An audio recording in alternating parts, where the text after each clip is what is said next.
Baik, Assalamualaikum warahmatullahi wabarakatuh. Selamat malam, Bapak Ibu semuanya. Selamat datang kembali di Brevet HB dari angkatan yang ke-6 ini. Dan malam hari ini kita akan membahas atau mungkin berdiskusi ya secara langsung mengenai EBUPOT unifikasi ya gitu. Jadi sekilas dulu tentang EBUPOT unifikasi ini. Jadi sejak tahun lalu ya kalau nggak salah sejak masa masa April 2022 kemarin itu eh, untuk pelaporan SPT PPH khususnya itu sekarang menggunakan satu jenis SPT. Kalau dulu kan EBUPOT kalau dulu kan pelaporan pelaporan SPT PPH itu kan biasanya berdasarkan pasal ya. Misalkan SPT PPH pasal 21, kemudian ada PPH pasal 22, 23, kemudian PPH final pasal 15 gitu. Ada pasal juga pasal 26 gitu. Nah, kalau dulu bisa beberapa macam gitu ya gitu. Dan waktu pelaporannya pun juga itu berbarengan gitu. Jadi misalkan kan kalau pelaporan SPT masa PPH itu kan maksimal tanggal 20 ya, tanggal 20 bulan berikutnya, dan penyetorannya juga sama. Paling lambat adalah tanggal 10 bulan berikutnya gitu. Jadi misalkan katakanlah masa Februari seperti itu, masa Februari, maka kalau dulu kita sebagai wajib pajak itu mau nggak mau harus banyak gitu ya, harus nyiapin banyak laporan gitu. Ada PPh pasal 21 sendiri terkait dengan gaji karyawan, ada juga misalkan PPh pasal 22 kalau misalkan katakanlah kita sebagai pemungut seperti itu. Kemudian ada juga PPh pasal 23 kalau misalkan kita sebagai pemotong ya, kita sebagai pemotong katakanlah terkait dengan jasa atau sewa seperti itu atau dividen gitu ya kalau dulu. Kemudian ada juga PPh pasal 4 ayat 2 misalkan kalau kita sebagai pemotong terkait atas sewa, kemudian hadiah undian, kemudian penjualan tanah dan bangunan dan sebagainya. Artinya dalam 1 bulan itu mau nggak mau kita harus banyak lapor SPT gitu ya, gitu macam-macam gitu. Dan itu kadang-kadang ada yang terlewat, ada yang mungkin telat dan sebagainya gitu. Dan itu sanksinya masing-masing ya. Jadi katakanlah misalkan kita terlambat lapor untuk pasal 21 dan pasal 23 misalkan. Maka masing-masing itu sanksinya sudah 200.000 sendiri ya gitu. Masing-masing kalau sanksi terlambat lapor itu kan 100.000 ya, 100.000 untuk pasal 21, 22, 23 dan seterusnya gitu.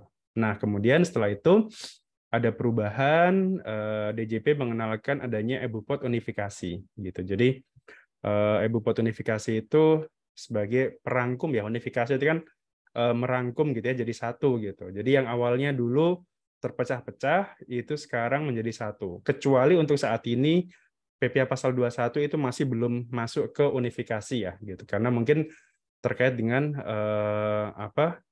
terkait dengan sistemnya sendiri mungkin belum siap atau mungkin tentang datanya sendiri, integrasi datanya sendiri gitu ya. Bisa jadi karena itu gitu. Karena kan kalau PPh pasal 21 kan eh, kalau kemarin waktu simulasinya aja itu banyak banyak banget kan ya simulasinya ya. Jadi bisa sampai ratusan simulasi seperti itu gitu. Jadi mungkin itu yang menyebabkan pasal 21 sementara masih menggunakan ISPT gitu. Sementara kalau yang lainnya kayak PPh pasal 22, 23, 4 ayat 2, pasal 15 dan pasal 26 itu sekarang sudah menggunakan unifikasi gitu. Jadi sekitar itu Eh, itu sebagai pengantar saja terkait dengan EBUPOT unifikasi. Nah, ini coba saya em, share materinya.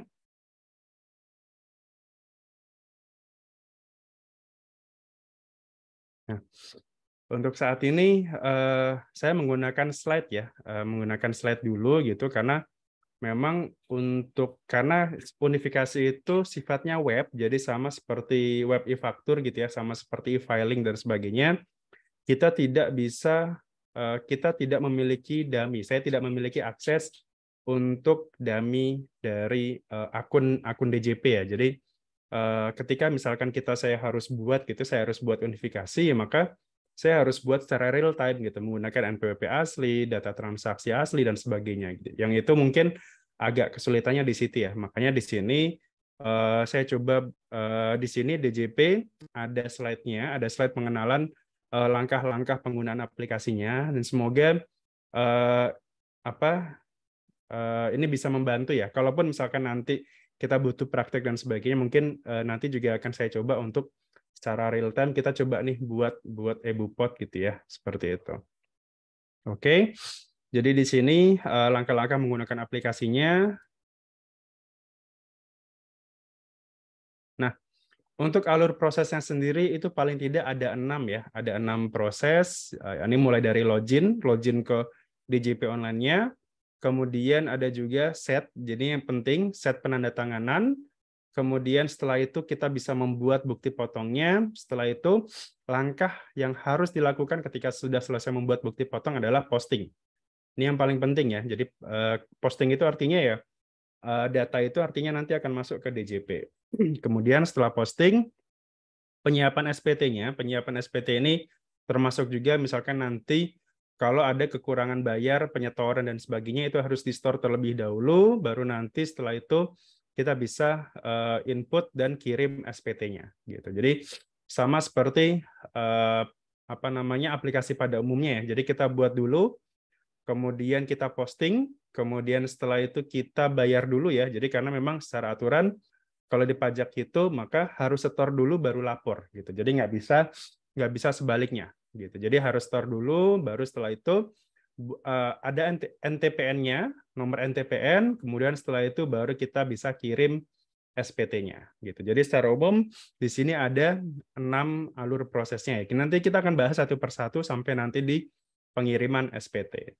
Nah, kita coba yang pertama dulu, yakni mengenai login aplikasi. Di EBUPOD unifikasi ya, gitu. Login aplikasinya. Di sini. Nah, untuk aplikasinya sendiri, loginnya ini buka di DJP online ya, di DJP online atau ya klik aja gitu ya DJP online pajak gitu, nanti otomatis situsnya akan muncul. Jadi atau kalau misalkan enggak ya kita buka situs pajak ya, situs pajak, kemudian di kolom kanan atas itu kan ada klik login gitu ya. Nah, otomatis nanti akan masuk ke sini. Nah, di sini akan ada empat menu ya, atau 4 yang bisa harus diisi. Yang pertama adalah NPWP. Jadi NPWP saat ini kan bisa menggunakan 6 digit atau 15 digit ya, seperti itu. Kemudian password-nya, password DJP online kita, kemudian passphrase-nya, QR code-nya ini ya, kodenya ini, kemudian kita bisa klik tombol login gitu. Jadi kita input NPWP-nya. Kalau misalkan badan itu kan sekarang kan 15 ya NPWP-nya ya. Nah, usahakan sih depannya itu pilih 0 ya. Jadi tambahkan 0. Jadi misalkan NPWP badan kita misalkan atau perusahaan kita ya, itu misalkan katakanlah 11 sekian gitu ya. Ya depannya 11 gitu. Atau misalkan depannya 20, 25 dan sebagainya. Maka pada saat kita mau login ke DJP online itu sebaiknya depannya ditambahkan dengan angka 0. Jadi misalkan 011, 020, 025 dan seterusnya. Gitu. Jadi biar nanti pada saat kita bisa login itu secara fitur itu tidak dibatasi ya. Karena kemarin ada sempat beberapa error pada saat kita mau download, katakanlah download e-form gitu ya, e-form atau mungkin kita mau lapor dan sebagainya. Ternyata itu errornya itu karena pada saat kita login itu kita tidak menggunakan digit yang terbaru yang 16 digit. Kita masih pada saat kita login untuk badan ya, untuk badan itu kita masih menggunakan yang 15 digit gitu. Makanya saran saya tambahkan 0 di depan jadi biar totalnya itu ada 16 digit gitu.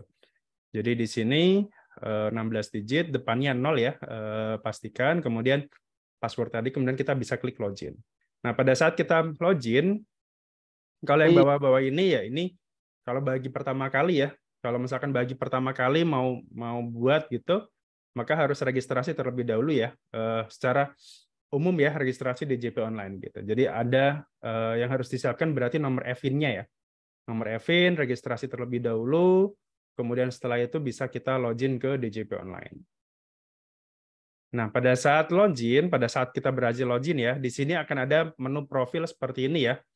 Menu DJP online, ini nanti akan bakalan bertambah gitu ya. Apalagi nanti tahun depan DJP sudah mengenalkan namanya SIAP ya, Sistem Inti Administrasi Perpajakan gitu. Sistem inti ya, Cortex istilahnya gitu. Nah, salah satu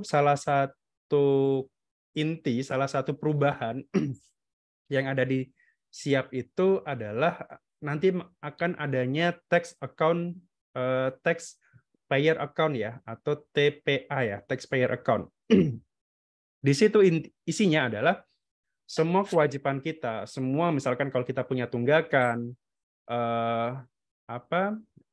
surat menyurat segala macam, itu bisa lewat taxpayer account tadi, gitu. Jadi kedepannya seperti itu ya. Jadi kan kalau sekarang profilnya terbatas ya, jadi cuman sebatas misalkan alamat, kemudian nomor telepon, kemudian kita terdaftar di mana, AR-nya siapa gitu ya. Nah, nanti akan dilengkapi lagi dengan misalkan profil pembayarannya, misalkan sudah bayar apa saja, kemudian pelaporannya sudah sampai mana, misalkan ada tunggakan atau tidak, kemudian ada batas waktu store-nya segala macamnya ya. Jadi nanti hampir mirip misalkan kalau kita buka sebuah profil gitu ya, sebuah profil misalkan di profil perbankan kita atau mungkin medsos kita kan biasanya ada historinya ya, histori terkening histori mutasi rekening, histori kita bayar untuk apa saja gitu ya. Nah, kurang lebih nanti ke depannya akan seperti itu. Gitu. Tapi itu nanti mungkin di tahun 2024 ya nanti ya, pada saat itu di launching gitu. Mungkin di bulan Januari atau mungkin paling lambat di bulan Mei nanti gitu. Nah, balik lagi ke menu eBupot unifikasi ini. Di sini kita bisa langsung klik lapor di sini. Tapi pastikan pada saat sebelum kita lapor, kalau misalkan ternyata kita klik pra pelaporan gitu ya, kita klik pra pelaporan, ternyata eBupot unifikasinya ini belum ada, maka kita bisa aktifkan dulu di menu profil ini. Jadi di menu profil gitu ya, di menu profil, kemudian nanti pilih yang aktivasi layanan gitu, di bawahnya, paling bawah biasanya, itu ada aktivasi layanan gitu ya. Nah, silakan pilih untuk dicentang eBupot unifikasinya. Jadi pastikan di menu profil di sini, di aktivasi layanan itu, eBupot unifikasinya itu sudah tercentang. Kalau belum, silakan dicentang, kemudian bisa login kembali gitu. Nah, ketika sudah, maka tadi ya kita masuk ke lapor, kemudian ke pelaporan. Kenapa masuknya ke sini? Karena di pelaporan itu adalah untuk SPT. Saat ini untuk SPT tahunan ya, atau untuk SPT-nya. Gitu. Sementara kalau eBupot ini kan sebenarnya penyiapan sebelum lapor. Gitu. Jadi kenapa masuknya ke pelaporan? Kita masuk ke sini, kemudian pilih yang eBupot ya. Kenapa ada eBupot 23 ini gitu? Karena kan pertanyaannya, loh Pak, katanya 23 atau 26 itu kan sudah masuk ke unifikasi. Kenapa masih ada eBupot 23 juga? Nah, ini biasanya untuk memfasilitasi, karena kan gini, secara aturan, eBupot unifikasi ini baru diwajibkan gitu ya, baru diwajibkan untuk masa April 2022 setelahnya. Nah, sementara untuk masa sebelum itu, misalkan kita mau lapor SPT 23 untuk masa Januari misalkan, Januari 2022 misalkan. eBupot unifikasi belum bisa digunakan gitu. Makanya silakan gunakan yang eBupot 23 ini. Jadi misalkan kita lupa gitu ya, kita lapor pembetulan misalkan, atau kita lupa dulu misalkan lagi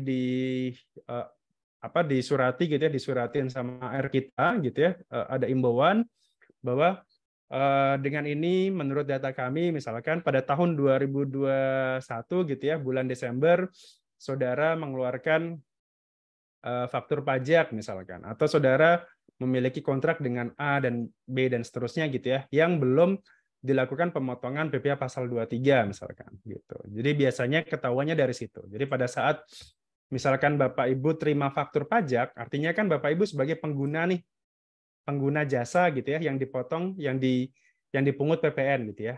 Nah, kebalikannya ketika kita dipungut PPN, misalkan kita dapat jasa nih gitu. Kita misalkan transaksi dengan apa? Misalkan contohnya sewa gitu ya, sewa ruko lah misalkan gitu, sewa ruko.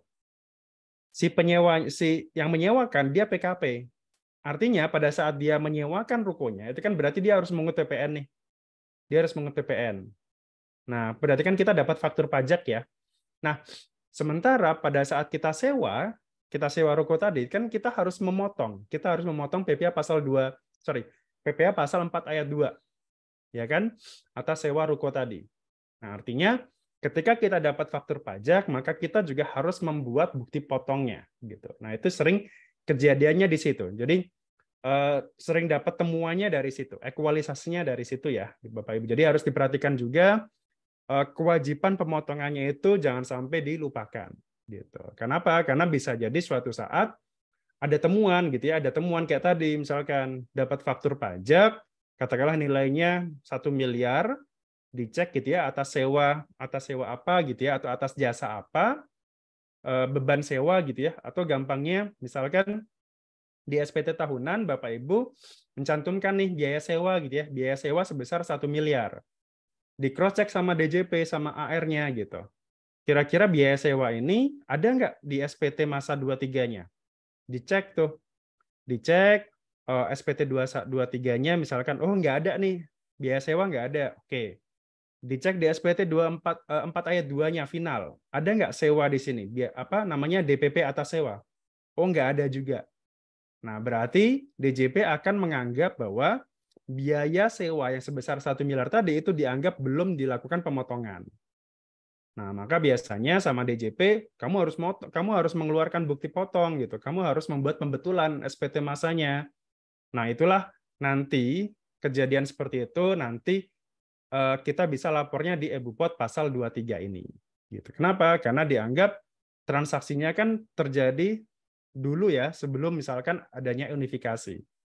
Gitu. Jadi Bapak Ibu harus perhatikan juga mengenai ekualisasinya ya, ekualisasi antara biaya sewa, biaya jasa, kemudian biaya gaji dan sebagainya dengan SPT masanya. Gitu. Mungkin nanti akan lebih detail lagi mengenai itu tentang materi di akuntansi pajak.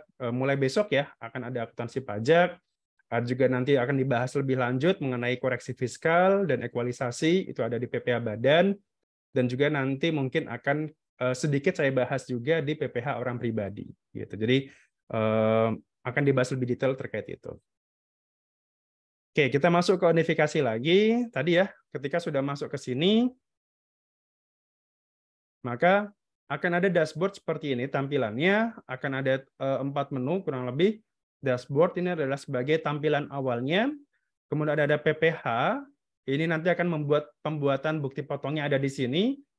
SPT masa nanti ini adalah terkait dengan pelaporan SPT masanya, dan yang terakhir adalah pengaturan. Pengaturan ini nanti akan kita masukkan, kita untuk sebagai, tadi ya, kan langkah berikutnya setelah setelah login, tadi kan pengisian penandatangannya. Gitu. Siapa sih yang harus menandatangani siapa yang harus menandatangani bukti potong ini? Gitu. Jadi kurang lebih ada 4 menu ini ya. Gitu. Jadi ini dashboard-nya. Ini adalah nanti yang sudah kita laporkan. Akan ada 4 tombol aksi ini. Misalkan apa namanya? Ini print, ini kemudian kirim email, kita lihat dan sebagainya ya. Gitu. Oke. Itu tadi ya terkait dengan login penatanganan login untuk EBUPOT unifikasi. Sampai sini Bapak Ibu silakan, ada yang mau ditanyakan, boleh?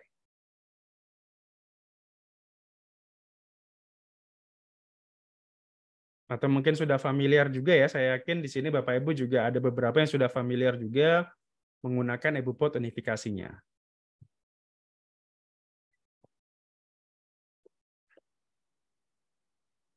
Oke. Kalau tidak ada, saya coba lanjutkan. Berikutnya tadi ya, setelah login aplikasi tadi, login EBUPOT tadi, ini kita mulai set penandatanganan bupot unifikasinya. Siapa yang berhak untuk menandatangani SPT? Nah, ini kemarin sempat lumayan ramai juga mengenai penandatanganan ini, karena nanti harusnya pada saat si menandatangan faktur itu kan isunya dulu adalah terkait dengan sertifikat elektronik gitu ya. Jadi pada saat kita nanti mau lapor bupot unifikasi, kita pada saat kita mau upload untuk saat ini itu kan pada saat kita mau upload kan menggunakan sertifikat elektronik perusahaan gitu ya. Jadi sertel itu kan sebenarnya kita ajukan untuk perusahaan. Sementara secara aturan pada saat kita upload SPT itu yang harus digunakan adalah sertel orang pribadinya, sertel si penandatanganan tadi gitu. Atau sertel si direkturnya misalkan gitu. Secara aturan memang harusnya seperti itu. Cuman kemarin sempat rame karena mungkin mendadak juga informasinya gitu ya. Jadi saat ini ketentuan itu di cancel dulu, di pending dulu. Jadi nantinya sampai saat ini untuk pelaporan bupot unifikasi itu masih menggunakan sertel badan gitu ya, sertel perusahaannya, bukan si direkturnya atau bukan si pemiliknya seperti itu.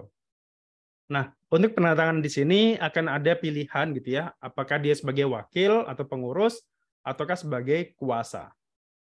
Kemudian kalau kita sebagai pengurus atau wakil, kita pilih NPWP-nya berapa, kemudian otomatis akan muncul di sini. Jadi di sini pada saat kita pilih NPWP-nya berapa, nanti akan muncul nama gitu ya, kita pilih NPWP-nya, isi NPWP, kemudian kita pilih, otomatis muncul namanya di sini. NIK juga sama ya, jadi kalau misalkan NIK-nya itu sudah terintegrasi dengan NPWP, maka harusnya nanti juga akan muncul di sini. Nah, kemudian statusnya ini aktif atau tidak. Jadi maksudnya gini, kan kalau penandatanganan itu kan bisa saja berganti-ganti orang ya, misalkan ganti direktur atau ganti pengurus gitu ya, atau mungkin perusahaannya itu dijual gitu, ganti manajemen dan sebagainya. Nah, untuk saat ini penandatanganan itu ketika dia sudah berganti tadi itu nggak bisa dihapus. Setahu saya tidak bisa dihapus ya, jadi hanya bisa istilahnya dinonaktifkan gitu. Jadi misalkan awalnya katakanlah pendirinya saya gitu misalkan perusahaannya, maka saya harus isi nih di sini NPWP saya, kemudian muncul nama Faris Justian seperti itu. Nah, ketika misalkan nanti saya resign atau saya ganti gitu ya, atau mungkin saya jual gitu, sudah ganti direktur, maka yang saya itu berarti nanti dinonaktifkan, kemudian ditambahkan atau diganti gitu ya dengan orang lain gitu. Di situ setahu saya sampai dengan saat ini nama saya nggak bisa dihapus gitu ya, nggak bisa dihapus, nggak bisa diedit juga setahu saya gitu. Cuman hanya bisa ditambahkan gitu. Jadi misalkan sudah ganti direktur atau pengurusnya, nanti tinggal ditambahkan saja. Kemudian yang lama itu dinonaktifkan. Nah ini tadi ya, aktif atau tidak aktif gitu. Jadi kalau misalkan awalnya misalkan katakanlah di sini Suara Dani Suara, kemudian setelah itu misalkan dia resign atau ganti pemilik, direktur berikutnya atau pengurus berikutnya adalah nama Angga Sukma Daniswara. Nah ini tinggal di switch aja gitu ya, aktif dan tidak aktif. Gitu. Jadi aktif menonaktifkan di sini. Di sini setahu saya belum ada tombol edit, belum ada tombol hapus ya. Gitu. Bisa jadi nanti akan ada ya kalau misalkan ternyata dibutuhkan seperti itu. Untuk saat ini, jadi kalau misalkan mau ganti, ya tinggal ditambahkan lagi gitu ya. Kalau beda orang gitu. Atau misalkan tadi ya, kayak kita awalnya mungkin dari pengurus, kemudian nanti masuk yang mengerjakan itu kuasanya gitu, ya udah berarti tinggal kita ganti ke kuasa tadi. Gitu. Jadi hasil perekaman nama penandatanganan akan muncul pada daftar ini. Pada kolom ini tidak tersedia tombol hapus gitu ya. Yang ada hanyalah tombol ubah status atau nonaktif gitu. Jadi sementara seperti itu. Oke, itu tadi ya langkah nomor 2 ya. Langkah nomor 2 yaitu set untuk penandatanganan bukti potong gitu. Jadi tadi ya, pertama kita bisa masukkan lebih dari satu orang gitu, tinggal kita pilah-pilah saja siapa pengurusnya ya, bisa direktur, bisa mungkin manajemen yang lain, atau pemegang saham, atau mungkin kuasanya, seperti itu. Intinya orang yang bertanggung jawab secara langsung terkait dengan perusahaan ini, atau yang bertanggung jawab terkait dengan pemotongan tadi ya, pemotongan pajak di unifikasi.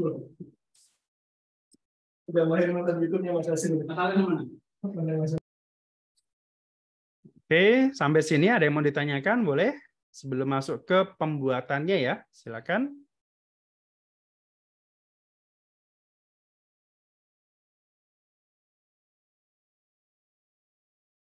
Oke, belum ada.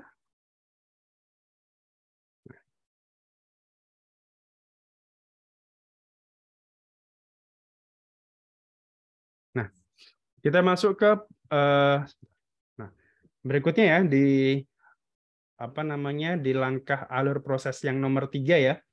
Alur proses nomor 3 ya ini terkait dengan pembuatan bukti potong atau pungut.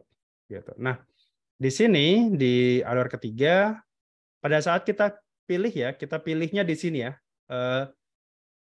Pajak penghasilan ya. Kalau tadi kan di set penandatanganan itu di menu pengaturan. Nah, sekarang kalau pada saat pembuatan itu ada di menu atau kotak yang pajak penghasilan ini. Nah, di sini ada yang harus diperhatikan adalah ada submenu ya, ada 5 submenu. Yang pertama adalah A, B, C, dan D. Yang pertama adalah PPh yang di store sendiri, kemudian B adalah PPh yang dilakukan pemotongan, bisa pasal 4 ayat 2, bisa 15, bisa 22, bisa 23.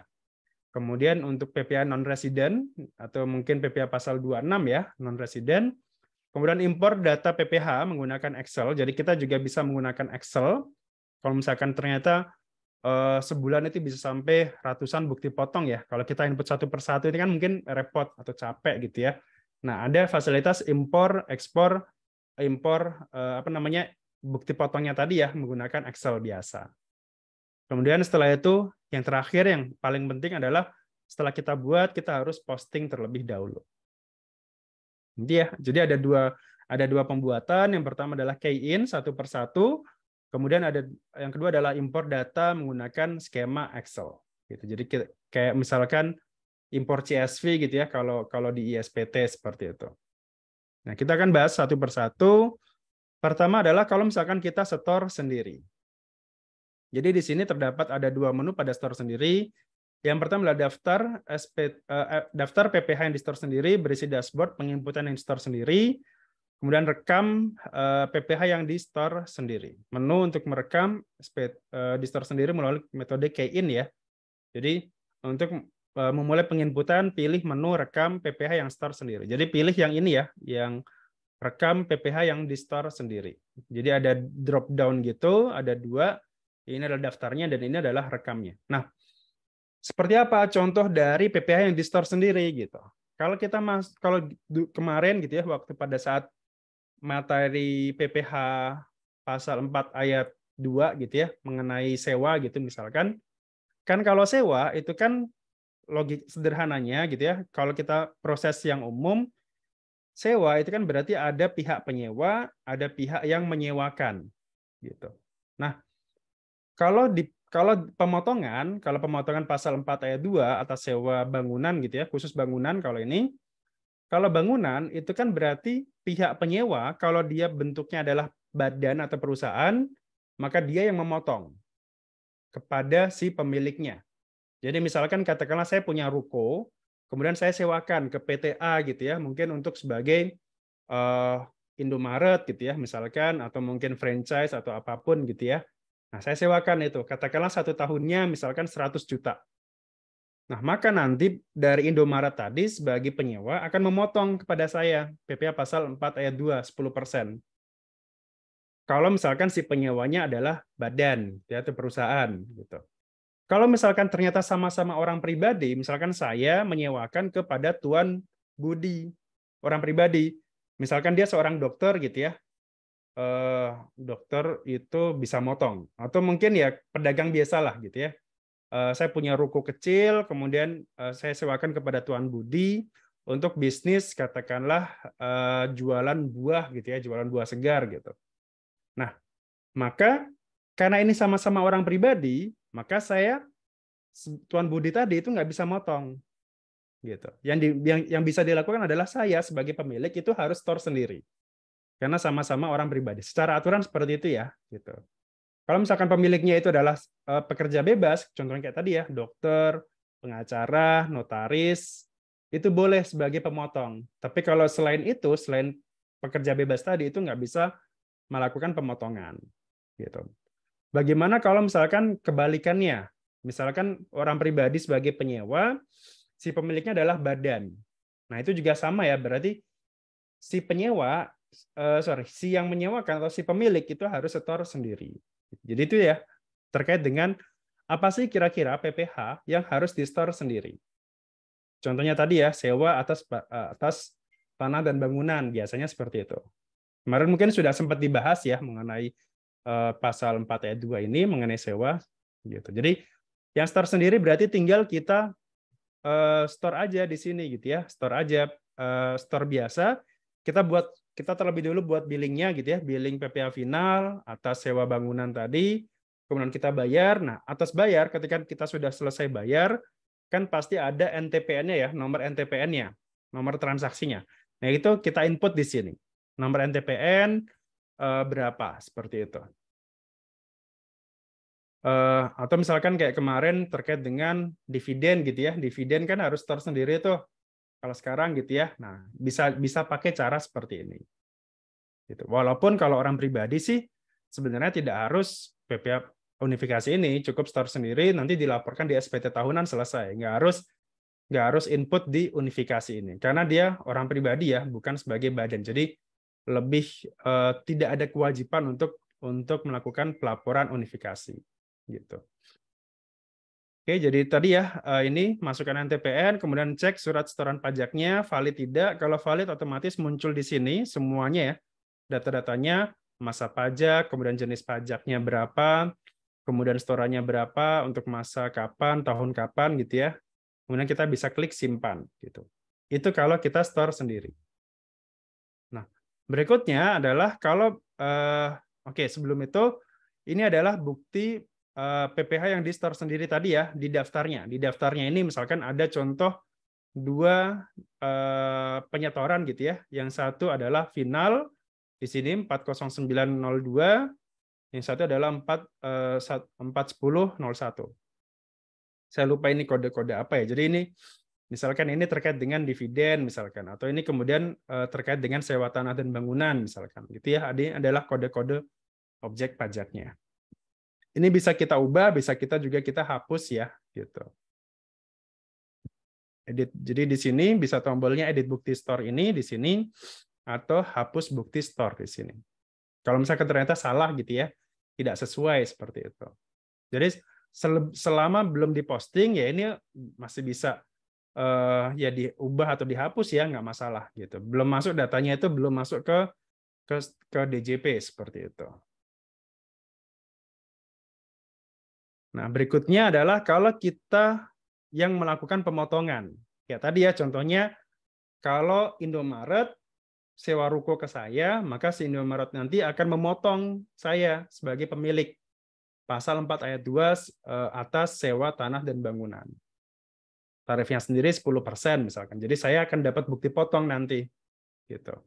Nah, di sini akan ada bukti potong ya, BP, bukti potong pasal 4 ayat 2, 15, 22, dan 23. Jadi sementara yang bisa diakomodir unifikasi ini pembuatan bukti potongnya adalah kalau dalam negeri ya, itu adalah 4 ayat 2, 15, 22, dan 23 ini.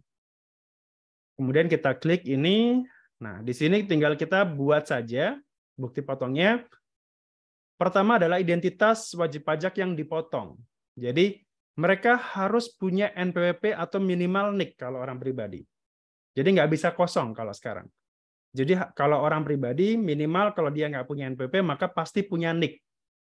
Nggak mungkin dua-duanya nggak punya.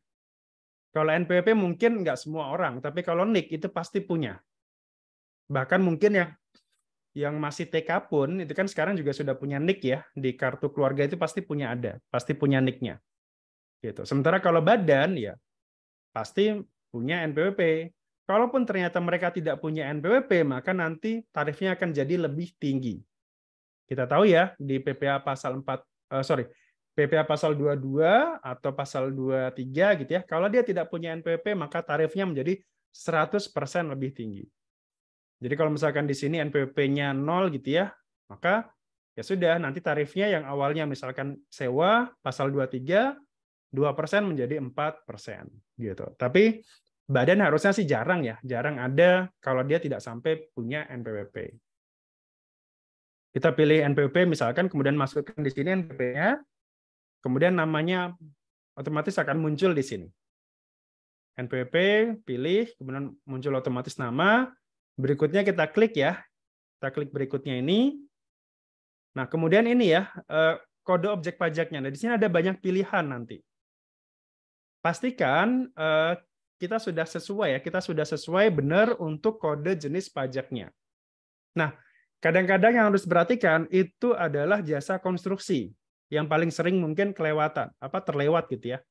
Gitu. Kenapa? Karena jasa konstruksi itu sendiri sekarang sudah menerapkan, ada yang masih pakai tarif lama, ada yang menggunakan sudah tarif terbaru. Jadi pastikan pada saat kita buat bukti potong untuk jasa konstruksi, kita sudah menggunakan, kalau transaksinya sekarang ya, setelah tahun kemarin di PP 09 ya kalau nggak salah 2022 itu kan sudah ada perubahan tarif ya.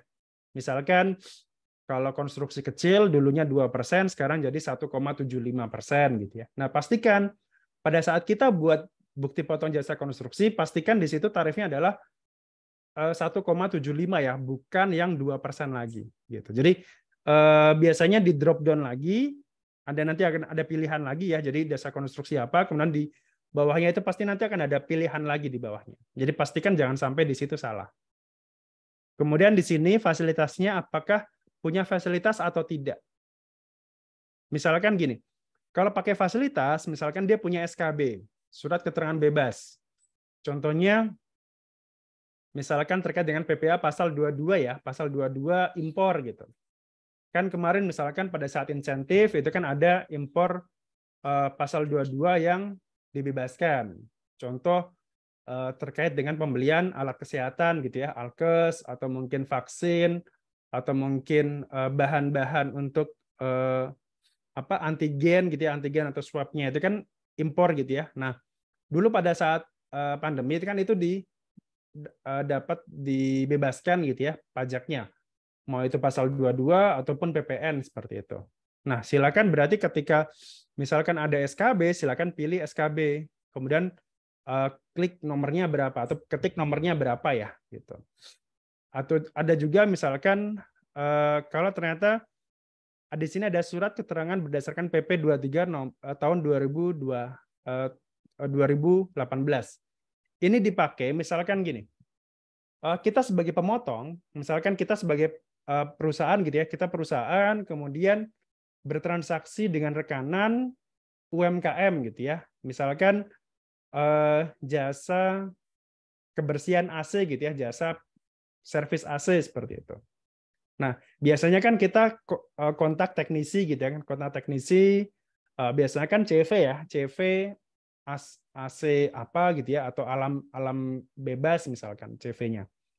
Nah, mereka ada nih, jadi biar mereka tidak dipotong pasal 23, mereka punya yang namanya surat keterangan PP 23 gitu. Jadi mereka tidak double pemotongannya. Jadi ini dikhususkan bagi yang rekanan kita itu masih UMKM yang omsetnya di bawah 4,8 miliar, biar mereka tidak dipotong pasal 23 atau 22, mereka punya surat keterangan ini gitu. Nah, jadi kalau misalkan mereka bisa menunjukkan suket tadi, suket PP 23, tinggal kita pilih yang ini ya, surat keterangan PP 23 2018. Jadi pastikan kita pilih ini ya, kalau mereka punya. Kalau nggak punya, maka kita anggap mereka tidak punya fasilitas itu. Artinya kita wajib tetap memotong PPh pasal 23 misalkan. Seperti itu. Kemudian jumlahnya berapa di sini? Jumlah DPP-nya berapa?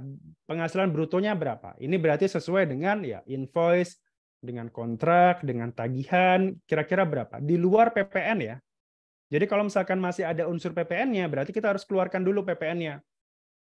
Kalau sekarang berarti dengan PPN itu 11%, berarti kita katakanlah harus mengeluarkan itu. Jadi misalkan, oh Pak ini sudah termasuk PPN nggak? Oh iya, sudah termasuk PPN Pak. Misalkan katakanlah 11,1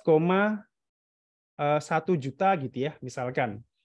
11,1 juta. Artinya kan PPN-nya sendiri 1,1 juta gitu. Maka untuk mencari DPP-nya yang murni ya, yang 10 jutanya aja, itu berarti 11,1 juta tadi kita kalikan 100, kita bagi dengan 111. Jadi untuk mencari 10 juta tadi ya, misalkan contoh sebentar, saya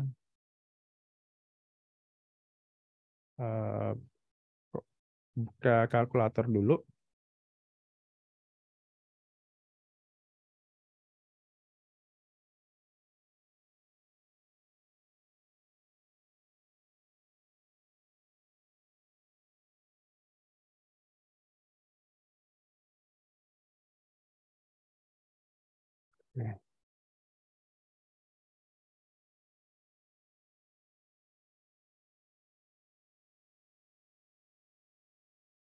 Nah, misalkan ini tadi ya, katakanlah nilainya itu sudah termasuk PPN gitu ya. Misalkan tadi 11,11 juta.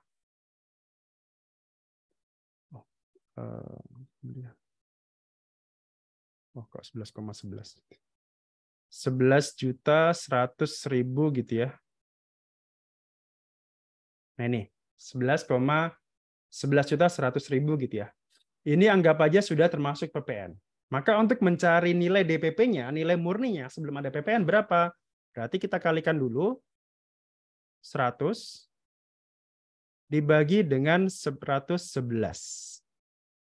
Nah, hasilnya kan berarti 10 juta ya. Nah, ini yang harus kita masukkan sebagai DPP tadi di Bupot gitu. Jadi pastikan dulu nih pada saat kita sebelum input e-Bupot tadi ya, kita harus pastikan dulu bahwa apa namanya? DPP-nya tadi itu belum termasuk PPN. Kalau misalkan ternyata tadi katakanlah 11,11 tadi ya, 11,1 maaf, 11,1 juta ini belum termasuk PPN, ya sudah, masukkan segini.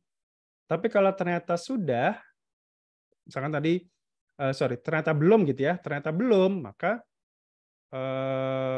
kok kebalik ya. 11,1 juta ini ternyata sudah termasuk PPN, berarti kita keluarkan dulu PPN-nya.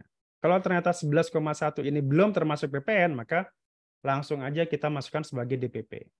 Tadi ya, kita kalikan 100 per 111. Kalau 10% gimana Pak? Waktu itu misalkan masih 10% ya, ya berarti tinggal ya ini ya, 11 ini tadi 11,1 ini kita kalikan 100 per 110. Jadi kan berhubung sekarang PPN itu sudah 11%, berarti maka pembaginya adalah 111. Kalau nanti ternyata PPN-nya naik jadi 12%, ya berarti 112. Seperti itu ya. Oke, kita balik lagi ke materi.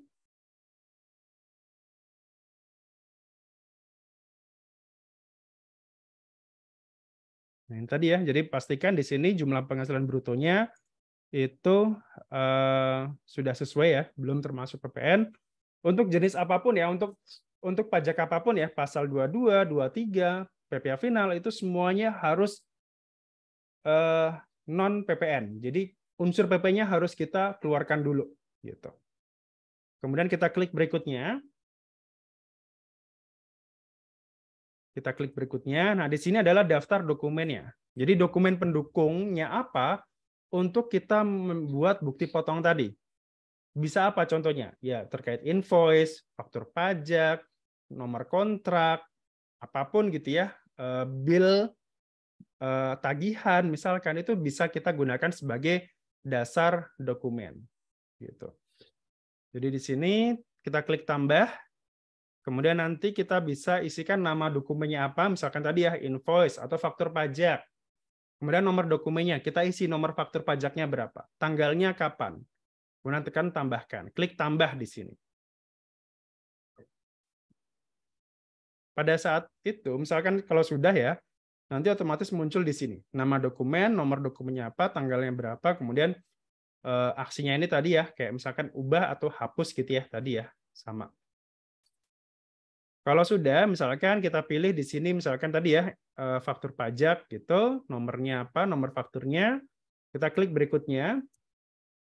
Nah, kemudian yang terakhir itu adalah identitas pemotongnya siapa? Apakah sebagai si tadi ya, wakil tadi kan ada dua ya, wakil atau kuasa. Nah, penandatangannya ini sebagai siapa gitu. Pilih siapanya di sini. Jadi misalkan kuasa, kemudian penandatangannya siapa? Misalkan di sini akan ada nama tadi ya. Kan tadi kan ada beberapa nama kan, misalkan yang berhak menandatangani bukti potong. Nah, kita pilih siapa di situ.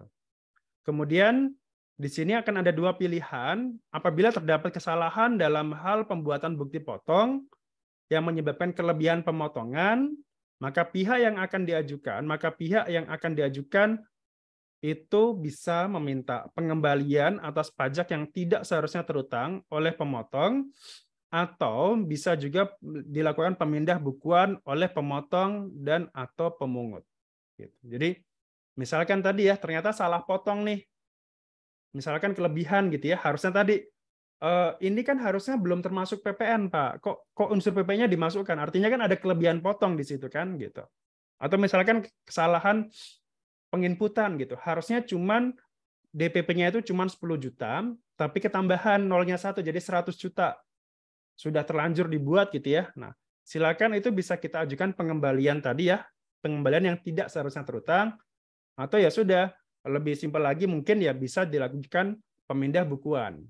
Pemindah bukuan itu artinya memindahkan tadi ya yang salah tadi, kita pindahkan nih ke masa kapan, atau ke jenis pajak yang lain boleh, atau mungkin ke NPWP lain juga bisa ya, seperti itu.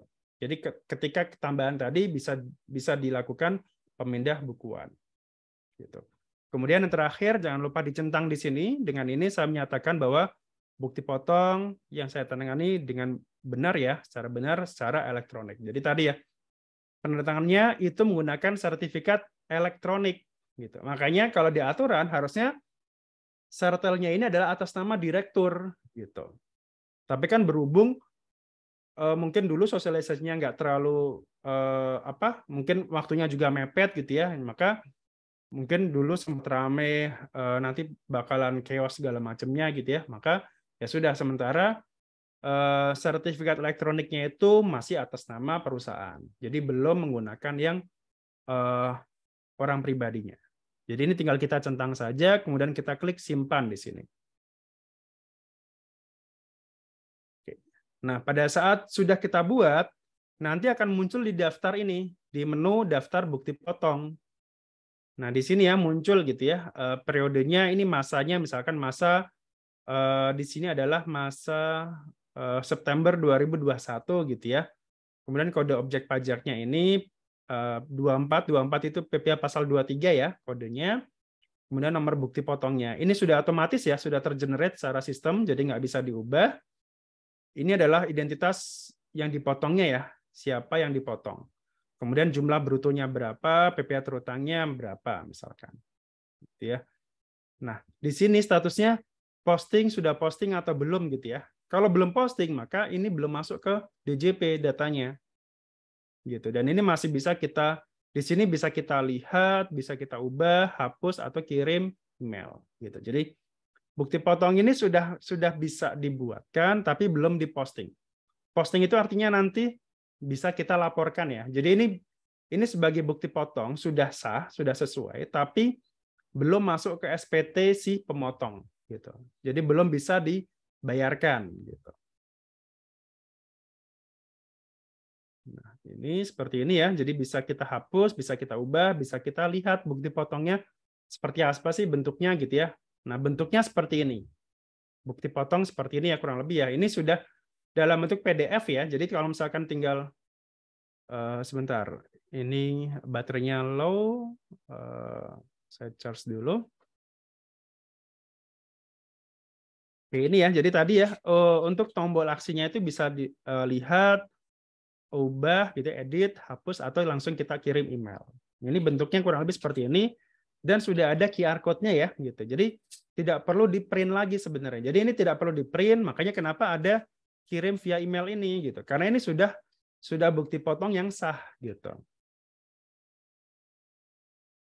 Jadi atau mencetaknya langsung secara printer. Jadi mau dicetak juga nggak masalah, tapi tidak perlu ditandatangani ulang gitu ya. Misalkan kita mau tanda tangan di sini gitu, ya nggak usah gitu ya. Ya paling misalkan kalau mau dicap boleh gitu ya, dicap di sampingnya boleh, atau mungkin di sini gitu ya, silakan aja gitu. Tapi tidak perlu di print juga. Ada juga misalkan tadi ya, ini ada tombol ubah. Ubah ini misalkan digunakan untuk mengubah atau membetulkan bukti potong yang telah diterbitkan. Gitu. Jadi misalkan tadi ya sudah terlanjur dibuat nih bukti potongnya, oh ternyata NPWP-nya salah misalkan, atau ternyata jumlahnya salah, atau tadi misalkan jenis pajaknya salah, harusnya jasa konstruksinya itu sudah menggunakan tarif yang baru 1,75, tapi ternyata dia masih menggunakan yang tarif 2% misalkan. Itu salah, masih salah ya. Nah, silakan klik tombol ubah di sini. Gitu. Bisa tombol ubah, bisa juga hapus ya, misalkan kalau ketahuannya langsung. Tapi kalau ketahuannya nggak langsung kan, kalau udah beda hari kan, ya otomatis atau beda bulan kan udah beda masa ya, seperti itu. Jadi tinggal kita klik ubah saja, diganti lagi, kemudian kita simpan ulang. Gitu. Atau tadi ya, ini bisa tombol hapus ya di sini, tombol hapus, untuk menghapus atau membatalkan bukti potong yang telah diterbitkan. Hapus ini bukan berarti bukti potongnya hilang ya, tapi nanti tetap ada di situ, tapi statusnya itu terhapus gitu, itu hapus. Jadi saat ini bukti potong itu akan muncul, tetap muncul di dashboard kita, hanya nanti statusnya adalah hapus. Gitu. Jadi nggak masalah. Misalkan pertanyaannya, Pak, ini kok saya sudah klik hapus, tapi kok tetap muncul, gitu. Nggak masalah, itu tetap muncul, tapi coba diperhatikan di sampingnya itu harusnya sudah ada kata hapus gitu ya, atau terhapus seperti itu. Maka sebenarnya bukti potong tadi sudah tidak ada lagi sebenarnya, atau sudah nol. Gitu. Kemudian kita bisa kirim via email ya ke lawan transaksi kita atau ke rekanan kita. Gitu. Oke, itu tadi ya, misalkan contoh untuk yang residen, yang untuk wajib pajak dalam negeri atau subjek pajak dalam negeri. Bagaimana misalkan kalau ternyata lawan transaksi kita ini orang asing gitu ya, atau non residen gitu. Nah, kita bisa pilih yang ini.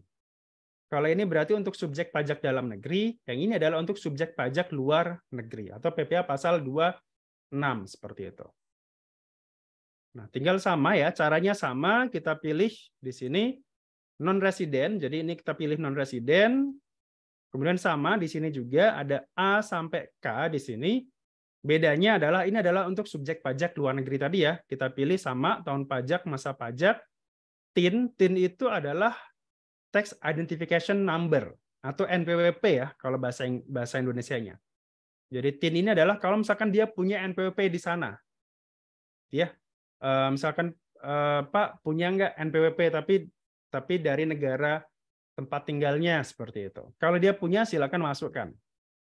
Kemudian namanya siapa, alamatnya di mana gitu ya, alamat luar negerinya ya di sini, nama alamatnya, kemudian negaranya dari negara mana, kemudian tempat tanggal lahirnya, di sini ya tempat lahir, tanggal lahirnya, kemudian nomor pasportnya di sini, kemudian nomor kitas atau kitabnya ya, kartu izin tinggal sementara atau tetapnya, seperti itu. Gitu. Jadi kurang lebih seperti itu ya, Bapak Ibu. Terkait untuk kalau misalkan untuk subjek pajak luar negeri. Gitu. Jadi ini tetap harus diisi ya, sesuai dengan keterangannya ya. Misalkan harus ada nomor paspor, nomor kitas atau kitabnya, kemudian TIN ya. TIN ini adalah nomor NPWP-nya ya, gitu. Tax Identification Number. Kemudian selebihnya, berikutnya kita klik berikutnya. Nah, ini sama kayak tadi ya, misalkan kode objeknya apa, sekarang pasal 26 misalkan. Jadi kita pilih depannya itu kalau pasal 26 itu berarti depannya 27 ya, 27 apa gitu ya. Kalau pasal 26 kemarin kan objeknya kan bisa dividen, bisa bunga, bisa hadiah, bisa juga terkait jasa gitu ya. yang pemotongan pasal 23, tapi subjeknya adalah luar negeri. Itu berarti pasal 26. Kemudian tadi ya, punya SKDN nggak? SKD nggak? Surat keterangan domisili nggak? Gitu. Misalkan kalau tidak ada ya sudah, berarti tanpa fasilitas apapun di sini. Kalau ada silakan isi SKD-nya ya, gitu. SKD WPLN. Kemudian jumlah brutonya juga sama ya, non PPN. Jadi pastikan di sini belum ada PPN-nya. Kemudian perkiraan penghasilan netonya berapa, tarifnya berapa. Gitu. Jadi nanti ini sudah otomatis menghitung sendiri ya. Pada saat bruto tadi kita pilih apa gitu ya, nanti otomatis sudah menghitung sendiri. Kalau pasal 26 itu kan berarti tarifnya adalah 20% ya standarnya kalau tanpa tax treaty. Jadi tinggal kita masukkan di sini. Kemudian kita pilih berikutnya. Sama dengan yang tadi, kita masukkan nomor dokumennya ya. Bisa kontrak, bisa faktur, bisa macam-macam yang mendukung sebagai dasar pemotongan di sini. Kemudian nomornya ya, nomornya, tanggal dokumennya apa, kita simpan, kemudian kita klik berikutnya. Kemudian ini juga sama dengan yang tadi ya, kita pilih apakah sebagai wakil ataukah kuasa, kemudian siapa yang menandatangani kita bisa pilih di sini. Kemudian kita bisa pilih apakah dikembalikan yang seharusnya tidak terhutang atau bisa kita pilih pemindah bukuan. Biasanya sih orang-orang atau perusahaan relatif lebih gampang untuk memilih pemindah bukuan. Kenapa? Kalau misalkan kita pilih ini, pengembalian atas pajak yang tidak terhutang itu berarti kan harus melalui penelitian ya, gitu. Syukur-syukur penelitian, bisa juga malah kena periksa misalkan. Gitu. Jadi biasanya sih orang akan cenderung memilih pemindah bukuan ini. Kemudian kita pilih centang ini, dengan ini saya menyatakan dengan benar, kemudian kita pilih simpan. Oke, kemudian otomatis juga masuk sama ya ke daftar bukti potongnya ini, tadi sudah sama, ini sudah diposting juga ya. Misalkan ini kebetulan sudah diposting ya, karena tadi kalau misalkan belum diposting berarti posting dulu. Gitu. Kemudian melanjutkan pertanyaan dari Ibu Farida, Pak, status bukti potong yang terhapus tadi pada saat posting tersebut apakah itu ikut posting atau tidak?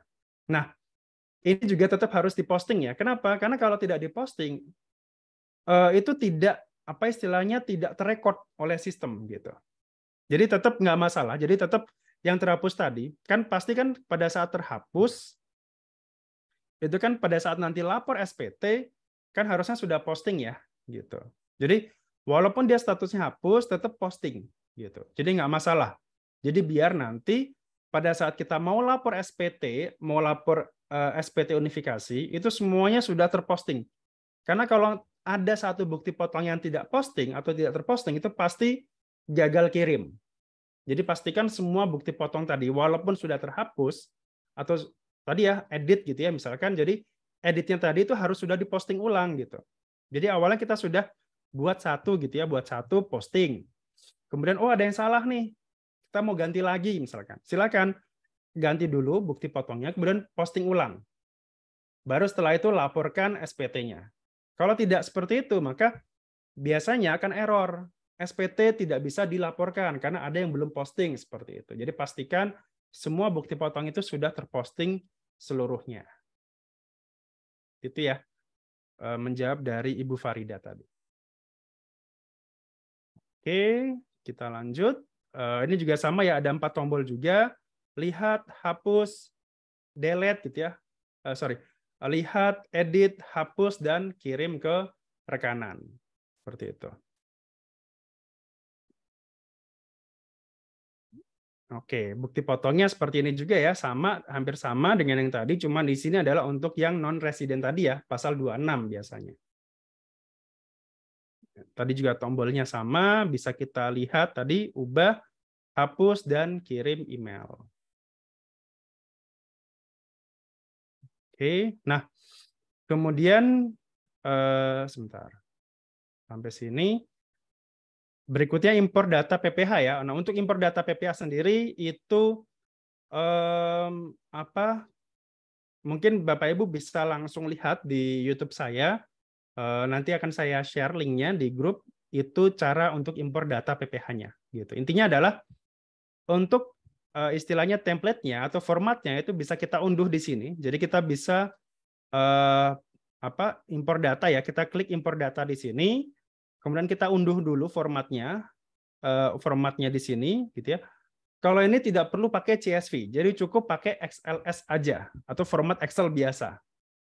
Jadi tinggal kita isi saja sesuai dengan formatnya itu, tidak perlu di-convert ke CSV, jadi tetap pakai XLS aja. Kemudian kita tinggal eh, impor ulang gitu ya. Tadi kan ini download, kemudian kita bisa tinggal impor saja datanya. Gitu. Untuk teknis bagaimana cara impornya itu ada di YouTube saya. Nanti bisa saya share linknya, jadi bisa langsung belajar langsung ya. Karena kalau saya jelaskan di sini mungkin waktunya nggak cukup gitu ya. Seperti itu. Oke, ini terkait dengan impor data. Pastikan ya, teman, pastikan kadang-kadang ketika kita impor data itu kan pada saat kita impor data kan kadang-kadang suka lama gitu ya masuknya postingan. Itu biarkan aja karena kadang-kadang memang kalau servernya lagi sibuk itu kadang memang lama gitu. Dan kalau misalkan terjadi error itu biasanya dikasih tahu kira-kira errornya di mana. Gitu ya. Jadi impor data ini untuk kalau misalkan kita harus upload misalkan 1.000 data gitu ya, kan itu pasti lama kalau harus input satu persatu kan. Jadi fasilitas impor data itu penting daripada kalau kita harus input key in tadi ya, gitu. Nah, kemudian tips berikutnya adalah ketika kita impor, kita klik impor, itu pastikan Excel-nya itu sudah dimatikan dulu atau sudah kita close dulu. Jadi pada saat data tadi ya, data impornya itu kita sudah isi, benar semuanya lengkap, kita close aja Excel-nya, kemudian kita impor ke sini ya, pilih file bukti pemotongan. Karena kadang-kadang saya nggak tahu ini memang seperti itu atau tidak, cuman kadang-kadang kalau misalkan Excel-nya masih kita buka sementara kita upload gitu ya, itu kadang-kadang nggak berhasil atau pasti ada errornya gitu. Jadi pastikan filenya tadi sudah terhapus, sudah di close gitu ya, sudah kita tutup, pastikan kemudian baru kita upload di sini. Jadi kita bisa pilih ya NPWP-nya, NPWP kita ya di sini, kemudian jenis bukti potongnya bisa pasal 42, 15 dan seterusnya.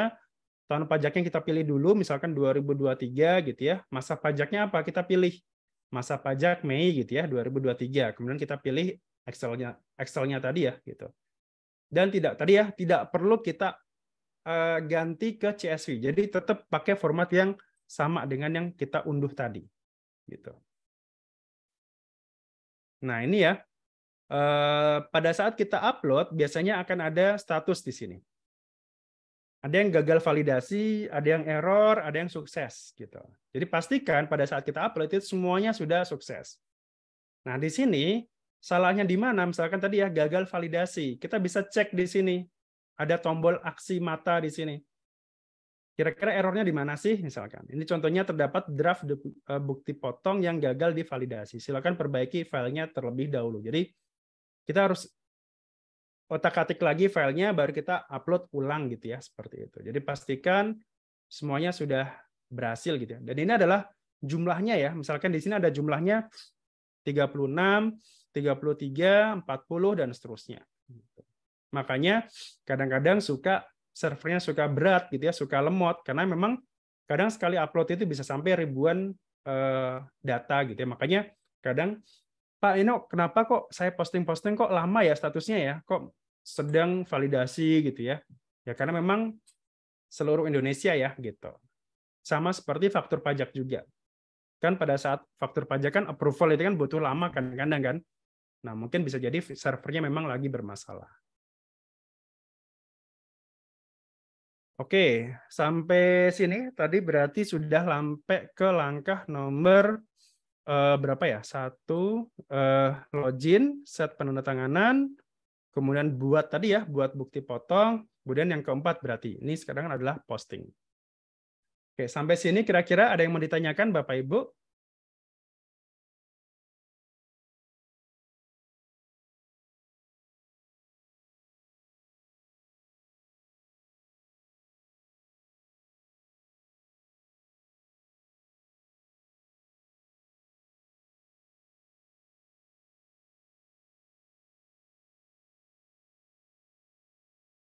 Oke, tidak ada. Kita lanjutkan berarti langkah yang keempat berarti ya. Langkah yang keempat, posting bukti potong atau bukti pungutnya. Nah, tadi ya pada saat kita buat, itu kan harus diposting. Nah, posting ini fungsinya buat apa sih? Fungsinya adalah untuk nanti biar kita bisa lapor SPT masanya. Gitu. Jadi biar kan kewajiban kita sebagai pemotong itu kan selain buat bukti potong, setor juga harus lapor gitu. Nah, jadi lapor itu berarti kita harus posting. Jadi kita pilih yang ujung di sini ya. Kita klik posting dulu, kemudian tahun masa pajaknya kita pilih ya. Misalkan sekarang adalah masa Mei gitu ya, masa Juni ya berarti ya.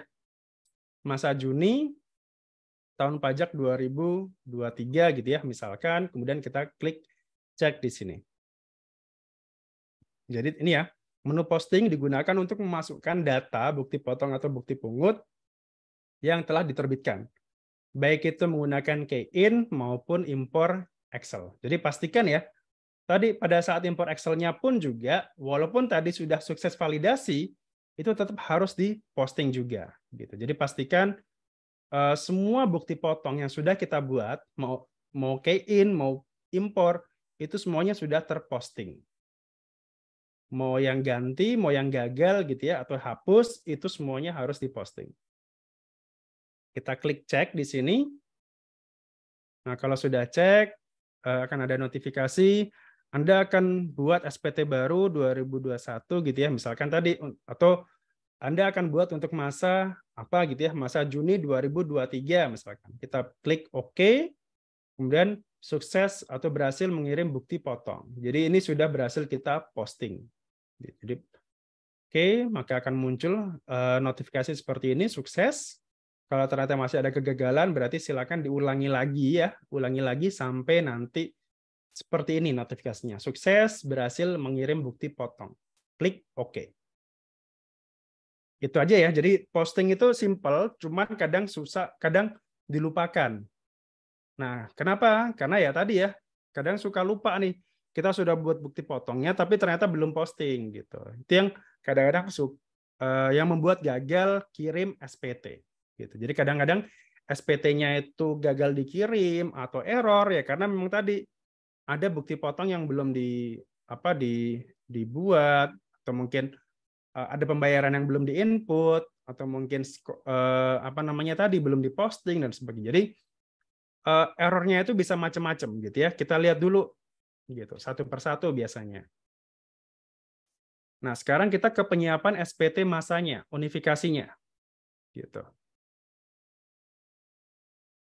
Nah, sekarang berarti sudah masuk ke tab yang nomor 3 atau ke menu nomor 3 ya. Tadi kan dashboard itu adalah tampilan yang sudah kita laporkan, SPT-SPT yang kita laporkan. Kemudian pajak penghasilan adalah untuk bukti potong yang sudah kita buat, kemudian ini adalah SPT masanya. Nah, penyiapan SPT masa itu kan ada dua menu. Yang pertama adalah perekaman bukti penyetoran, dan yang kedua adalah penyiapan SPT. Bukti potong yang sudah kita buat tadi itu kan harus distorkan, gitu ya. Jadi kenapa namanya bukti potong ya? Karena kita memotong pajak dari mereka, gitu. Sama seperti PPN.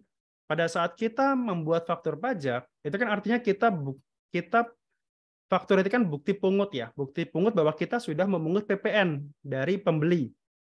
Nah, atas bukti pungut tadi, PPN tadi, atau atas bukti potong ini, kan itu harus kita storkan. Gitu. Nah, jadi kita harus store dulu, baru nanti bisa kita laporkan. Jadi kita klik ini dulu ya, yang A dulu, perekaman bukti penyetoran. Jadi di sini itu digunakan untuk melihat jumlah tagihan per masa pajak. Jadi untuk saat ini, itu tagihannya per jenis pajak. Merekam bukti penyetoran dan melihat ringkasan pembayarannya. Sementara untuk penyiapan SPT masa unifikasi itu digunakan untuk melengkapi bagian-bagian SPT yang tidak dapat dibentuk secara otomatis pada saat penginputan bukti potong, seperti bunga deposito, tabungan, diskonto, SBI, dan lain sebagainya. Gitu. Ini untuk yang tambahan-tambahannya ya, seperti itu. Oke, kita coba pilih yang ini dulu, yang A dulu. kita rekam bukti potongnya atau bukti penyetorannya. Kita pilih dulu masa pajaknya ya, tahun pajaknya, masa pajaknya kapan, kita cek di sini. Misalkan berarti Juni atau tahun 2023 ya, tahun 2023 Juni gitu ya, kita cek. Nah, di sini pada sub menu perekaman bukti potong atau bukti penyetoran terdapat 3 bagian, jumlah tagihan per masa pajak di sini, kemudian rekam bukti penyetoran dan ringkasan pembayaran. Nah, yang pertama adalah jumlah tagihan per masa pajak.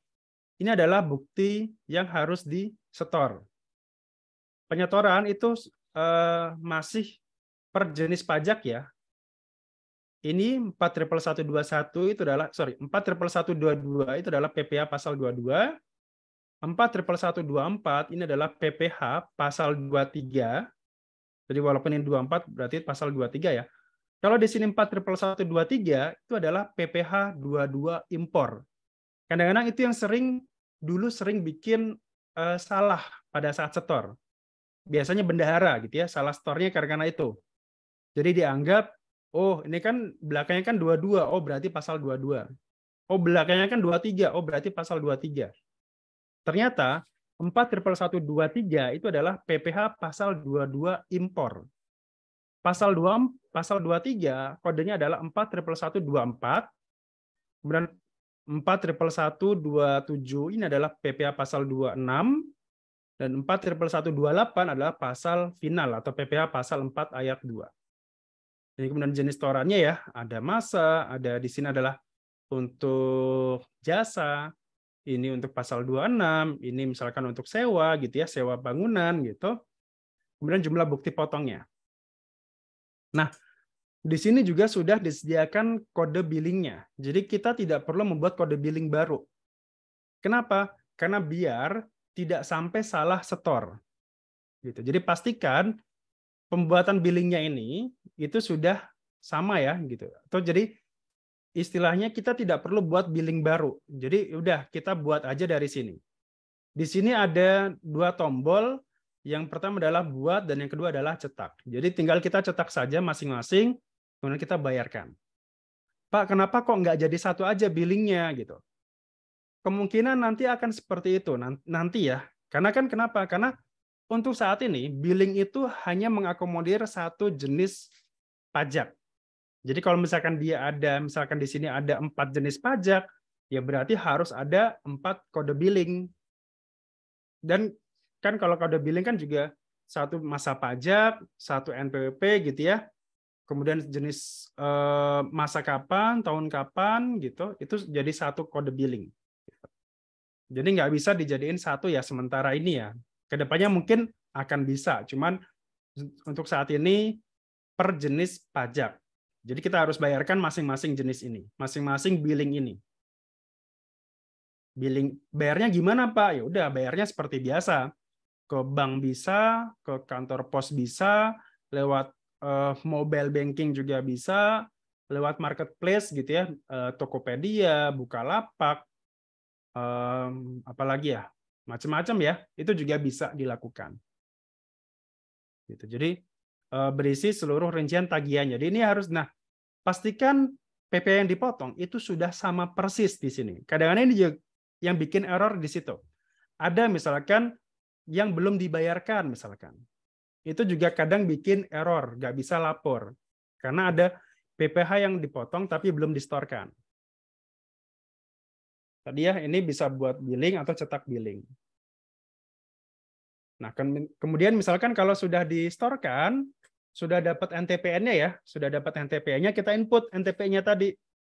Nah, ini sementara memang masih manual ya, jadi kita tambah manual, sama kayak tadi ya, input NTPN-nya saja.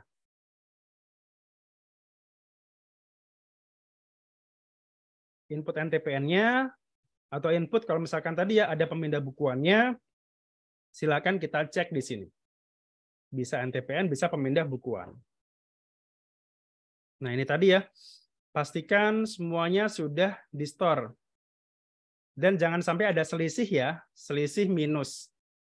Kalau misalkan ternyata selisihnya minus, menunjukkan bahwa KAP atau KJS-nya tersebut lebih bayar atau store. Nah, atas kelebihan ini bisa dilakukan pengembalian tadi ya, atau pemindah bukuan. Kalau statusnya positif itu berarti masih ada yang kurang dibayarkan. Jadi pastikan PPh yang dipotong dengan PPh yang di-store itu sudah sama. Jadi selisihnya di sini harus 0. Gitu. Kalau minus itu berarti bisa kita ajukan tadi ya pemindah bukuan. Kalau positif harus bayar selisih sebesar selisihnya tadi. Gitu. Itu yang harus diperhatikan juga gitu ya. Jangan sampai ada selisih di sini. Kemudian setelah itu kalau sudah ya kita pilih penyiapan SPT masanya. Jadi kalau tadi perekaman bukti store-nya, sekarang kita sudah mau menyiapkan SPT-nya. Nah, di sini statusnya masih draft ya. Draft itu artinya belum lapor. Ada 2 tombol di sini. Tombol penyiapan di sini yang nomor 6 ini ya. Ada kirim SPT dan lihat SPT. Jadi kalau ini adalah lihat SPT dan ini adalah kirim SPT. Nah, pada saat kita lihat SPT di sini ya, lengkapi SPT itu adalah apa namanya di sini di apa data-data SPT-nya ya. Di sini ada yang namanya DOS, perekaman lampiran DOS. DOS itu adalah DOSS ya. DOS itu kepanjangan dari apa? Saya lupa lagi di sini.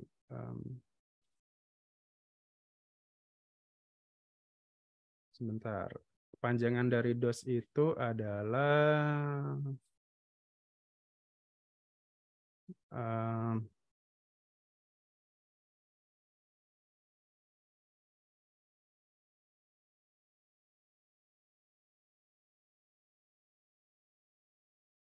rekaman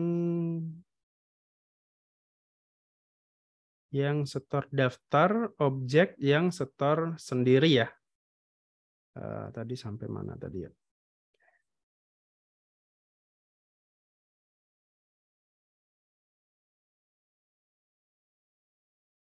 Oke, nah DOSS ini ya yang dilakukan store intinya adalah yang ini itu untuk yang biasanya untuk yang pasal 15 ya biasanya ya. Jadi di sini ada penghasilan dari Indonesia, penghasilan dari luar Indonesia, 4 ayat 2 yang dapat diperhitungkan, PP yang dipotong oleh pihak lain, dan yang di store sendiri. Jadi di sini apa namanya diinput secara manual ya. Jadi timbal yang diterima diperoleh sehubungan dengan pengangkutan barang orang dan atau barang termasuk penyewaan kapal laut oleh perusahaan pelayaran dalam negeri. Ini biasanya untuk pasal 15 ya di sini ya. Seperti itu. Oke, jadi dalam hal terdapat imbalan diterima oleh sehubungan dengan pengangkutan orang dan atau barang. Jadi ini adalah pasal 15 kan, penyewaan kapal laut dan sebagainya. Maka isikan kolom DOSS ini dengan cara memasukkan nilai dasar pengenaan pajaknya dan jumlah PPh secara total. Kemudian di sini yang DOPP adalah ini untuk yang PPh final yang sifatnya pemotongan langsung ya, misalkan kayak saham, deposito, obligasi ini kan biasanya sudah langsung dipotong oleh pihak ketiganya ya, misalkan dari pihak bank atau dari sekuritas misalkan, gitu.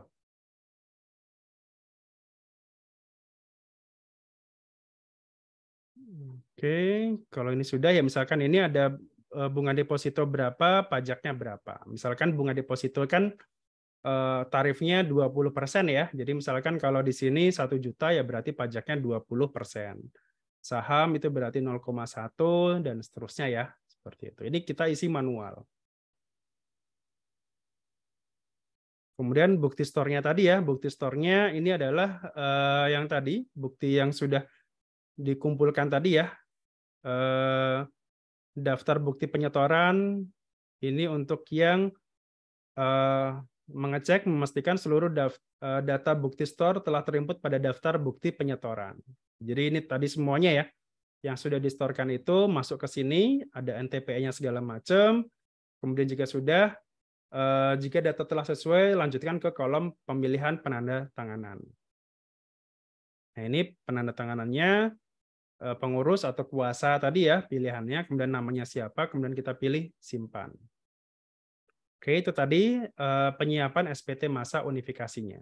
Jadi pertama, jadi pada saat penyiapan itu pertama kita harus buat dulu ya tadi daftar billingnya dulu, daftar billing itu harus dilunasi seluruhnya. Jadi jangan sampai ada selisih dan jangan juga sampai ada salah atau beda jenis pajak atau jenis setoran.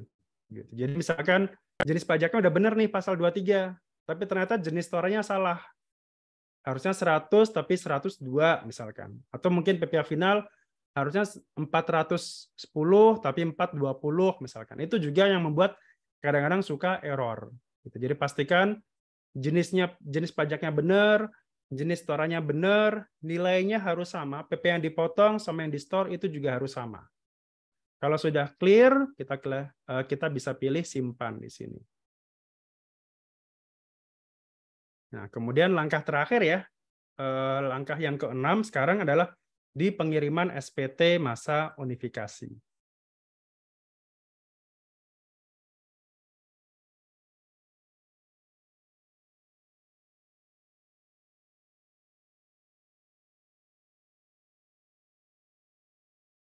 Nah, ini tadi ya untuk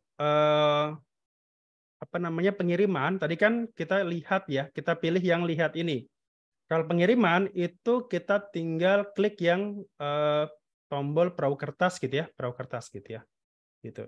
Bukan berarti setelah kita klik gitu ya, jodoh ada di itu kayak Instagram sekarang gitu kan gitu. Jadi pada saat kita klik yang ini, itu otomatis langsung masuk ke pengiriman SPT gitu ya. Jadi bukan berarti kita klik ini kemudian jodoh Anda di akun nomor 3 misalkan.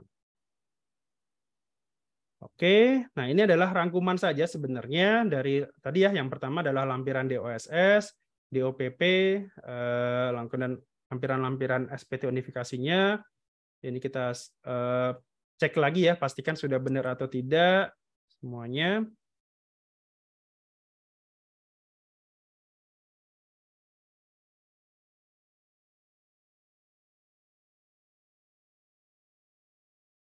Oke, ini DOSS. Oh ini ya, DOSS adalah daftar objek yang store sendiri ya. Yang ini store sendiri DOSS. Kemudian DOPP adalah daftar objek yang dipotong atau dipungut. Ya, jadi ini yang dilakukan pemotongan. Gitu. Jadi sederhananya adalah pasal 15 yang dilakukan store sendiri ya. 15 store sendiri. Kemudian ini adalah yang dipotong atau dipungut oleh pihak ketiga ya terkait dengan kayak tadi ya, misalkan deposito, saham atau tabungan gitu, masuknya ke sini. Kemudian ada daftar bukti pemotongannya di sini, daftar bukti potong yang sudah kita input tadi ya, kita sudah bayarkan semuanya tadi. Ini juga sama, ini adalah daftar bukti NTP-nya tadi ya, bukti NTPN, bukti potong tadi ya, ada di sini semuanya. Daftar bukti potong yang berformat standar di sini, yang dari pemindah bukuan. Jadi ada dua ya, ini adalah untuk yang NTPN yang biasa, ini untuk yang dari PBK seperti itu. Kemudian setelah itu ada induk SPT. Nah ini ya PP yang terutang harus sudah sama dengan yang di store. Gitu. Jadi kalau ada PP yang ditanggung pemerintah ya berarti tambahkan di sini ya. Gitu. Kalau dulu ada, sekarang mungkin setelah pandemi mungkin udah nggak ada lagi fasilitas itu. Oke, dicek gitu ya. Kemudian terakhir kita kirim ya. Pada saat kita kirim SPT, masukkan passphrase-nya, kemudian sertifikat elektroniknya. Ini yang penting ya. Pertama juga tadi ya, harus menggunakan passphrase atau sertifikat perusahaannya. Jadi untuk saat ini harus menggunakan perusahaan sesuai dengan yang di login pada saat kita masuk ke EBUPOT ya. Kemudian pastikan juga sertelnya ini belum kadaluarsa atau belum expired. sertifikat elektronik sendiri atau sertel sendiri itu expirednya adalah 2 tahun ya dari sejak pengajuan. Jadi misalkan kita ajukan hari ini gitu ya, maka sebelum 2 tahun itu sebaiknya sudah diajukan pembaharuan gitu ya atau perpanjangan sertifikat elektronik gitu. Untuk pengajuannya sendiri gimana Pak? Apakah bisa online? Untuk saat ini pengajuan sertifikat secara online itu bisa dilakukan ya, bisa dilakukan terlebih kalau misalkan Anda seorang PKP juga. Jadi bisa dilakukan serta. Tapi kalau misalkan belum PKP, biasanya sih ajukan lewat email biasanya. Jadi hubungi dulu KPP-nya, Pak saya mau mengajukan sertel secara online gitu. Nah silakan lakukan. Kemudian biasanya sih dikirim via email semuanya ya gitu. Setelah itu juga sertelnya nanti akan dikirim lewat email juga gitu. Kemudian kita kirim SPT. Nah, di sini pada saat kita kirim SPT akan muncul di sini ya nomor bukti tanda terimanya. Kemudian di sini akan ada 4 tombol aksi. Lihat bukti penerimaan elektronik, kemudian lihat bukti potong, kemudian print atau cetak SPT-nya, kemudian kita unduh SPT-nya atau bukti potongnya ya. Gitu. Jadi ada 4 tombol di sini. Ini misalkan lihat bukti penerimaan elektroniknya, jadi seperti ini ya. Jadi bukti bahwa kita sudah lapor SPT masa unifikasinya seperti ini. Kemudian setelah itu lihat bukti potongnya, ini bisa kita lihat ya. Bukti potongnya seperti ini yang sudah kita buat. Objek-objeknya pajaknya ada ya, ada pasal 4 ya. Ini adalah PPh 23 ya, 24 ini kodenya depannya. Nah ini bisa pada daftar ini juga terdapat tombol unduh Excel ya. Jadi ini bisa kita unduh kemudian secara Excel ya, secara Excel kita bisa impor datanya itu ke dalam bentuk Excel di sini. Kemudian ini tombol cetaknya. Ini adalah SPT unifikasinya. Pak, apakah perlu di-print, ditandatangani? Seperti itu, ini tidak perlu lagi ya. Jadi ini sebagai arsip aja untuk melihat kira-kira seperti apa sih SPT unifikasi itu gitu ya. Karena kan tadi juga sudah dilaporkan, jadi nggak masalah. Gitu. Jadi ini sudah dilaporkan SPT-nya dalam bentuk PDF ya. Jadi kita sebagai arsip aja, nggak di-print juga nggak masalah sebenarnya. Kemudian yang terakhir adalah buat bukti potong ya, buat bukti potong di sini atau unduh bukti potongnya ya seperti itu. Jadi tombol aksi ajukan unduh bukti potong digunakan untuk melakukan request ke server DJP agar dapat mengunduh seluruh bukti potong yang diterbitkan pada suatu masa pajak. Gitu. Jadi kita bisa minta gitu ya, minta ke DJP bahwa seluruh bukti potong yang sudah kita buat itu bisa kita unduh seperti itu. Setelah tombol aksi ini ditekan, maka akan muncul notifikasi seperti di bawah. Pengajuan unduh bukti potong berhasil, gitu ya. Kemudian setelah itu, setelah disetujui gitu ya, akan muncul ini unduh bukti potong pada SPT. Nah, tombol unduh bukti potong ini akan muncul jika proses pengajuan aksi unduh bukti potong berhasil dilakukan. Silakan klik tombol aksi ini sampai muncul notifikasi bukti potong telah terunduh. Nah, ini biasanya filenya itu nanti akan berbentuk kompresi ya, bentuk RAR biasanya. Nah, biasanya bisa dibuka ya, silakan menggunakan bisa WinRAR, WinZip, atau 7-zip, atau yang sejenisnya ya, seperti itu. Jadi bentuknya adalah bukti potong. Oke, dan itu adalah menu terakhir, dan adalah kurang lebih materi ya, terkait dengan pembuatan bukti potong unifikasi. Jadi tadi ya ada, oke, sebelumnya saya closing dulu.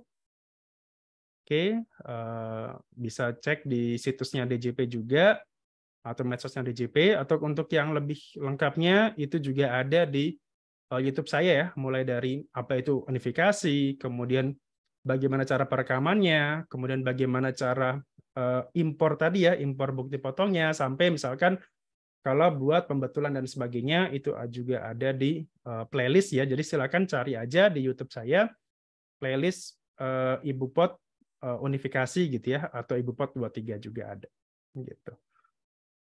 Oke, itu tadi ya terkait dengan ibu pot unifikasi. Jadi ada kurang lebih sekitar 6 langkah tadi ya, mulai dari login, kemudian pembuatan atau set penandatanganan bukti potong unifikasi, kemudian yang ketiga adalah pembuatan bukti potongnya, kemudian setelah itu penyiapan SPT-nya tadi ya, penyiapan SPT, kemudian lapor SPT, kemudian posting dulu ya. Jadi login, set penandatanganan, kemudian pembuatan bukti potong, kemudian posting, kemudian setelah itu penyiapan SPT-nya kita bayar dulu semuanya, baru setelah itu lapor SPT unifikasi. Jadi ada sekitar 6 tahap untuk eBupot unifikasi ini. Gitu. Oke, silakan ada pertanyaan dari Ibu Desi. Silakan Ibu Desi. Pak, tadi saya mau nanya, mau konfirmasi. Tadi yang kalau misalkan contoh soalnya penyewa rukonya Pak Faris, terus pemilik rukonya dokter, pekerja bebas, tadi gimana Pak? Setor sendiri ya? Dipotong ya? Boleh dokter tersebut sebagai penyewa itu boleh memotong karena dia sebagai pekerja bebas tenaga ahli gitu. Jadi itu boleh sebagai pemotong. Kalau pemilik rukonya selain dokter Pak, orang biasa gitu? Penyewanya atau siapa nih? Penyewa? Pemilik ruko, pemilik ruko, Kalau pemilik penerima ruko bisa siapa penghasilan. aja. Jadi yang saya contohkan adalah Iya, si kalau penyewa ya. misalkan Si penyewa adalah dokter. Pemiliknya adalah saya, misalkan seorang PNS gitu ya, biasa gitu. Nah, kemudian siapa yang harus motong di sini? Kan dua-duanya orang pribadi, Pak. Orang pribadi kan nggak boleh motong gitu ya. Nah, iya. di ketentuan, kalau dia seorang dokter, pengacara, atau pekerja bebas tadi ya, itu boleh lakukan pemotongan. Jadi Pak dokter ini boleh membuat bukti potong ke saya gitu ya, sebagai si pihak yang pemiliknya, kita jadi boleh dipotong PPh final 4 ayat 2 gitu. Tapi kalau misalkan dua-duanya orang biasa gitu ya, bukan dokter, dua-duanya PNS deh misalkan gitu. Maka sebagai pemilik saya yang harus store sendiri gitu. Jadi si pemiliklah yang harus store sendiri. Jadi bukan si penyewa, tapi si pemilik yang harus store sendiri. Kalau dua-duanya orang pribadi dan dua-duanya bukan pekerja bebas juga, seperti itu. Kalau si penyewanya adalah badan perusahaan, maka si badan itu harus membuat bukti potong. Gitu, itu jelas gitu. Oke Pak, udah jelas. Boleh nanya tentang PPh 21 nggak Pak? Terakhir Ya, deh. ya silakan. Pak, saya itu lihat di aplikasi Bupotnya Bapak, itu ada ketentuan jaminan pensiun itu maksimal gajinya 9.077.655. Ya. Yang saya tahu itu iuran, apakah iuran pensiun dan jaminan pensiun itu adalah dua hal yang berbeda? Iuran pensiun dan jaminan pensiun. Oke. Setahu saya itu jaminan. Kalau iuran pensiun nanti kan berarti iuran yang dibayar sendiri. Jadi itu lebih ke kayak ini aja, lebih ke elemen ini sebagai penambah atau pengurang. Pengurang. Nah, kalau pengurang itu artinya jadi kalau iuran pensiun yang dijadikan pengurang adalah iuran pensiun yang dibayarkan sendiri. Iya. Yang dibayarkan sendiri kepada perusahaan atau dana pensiun yang disahkan oleh Menteri Keuangan. Tapi kalau misalkan itu dibayarkan oleh perusahaan, itu tidak boleh jadi penambah penghasilan, tidak jadi juga, bukan sebagai pengurang penghasilan bagi si karyawan. Nah, itu kan maksimal 200.000 per bulan, Pak. Nah, saya lihat di jaminan pensiun Bapak itu kok maksimal gaji yang boleh menjadi perhitungan adalah 9.077.000.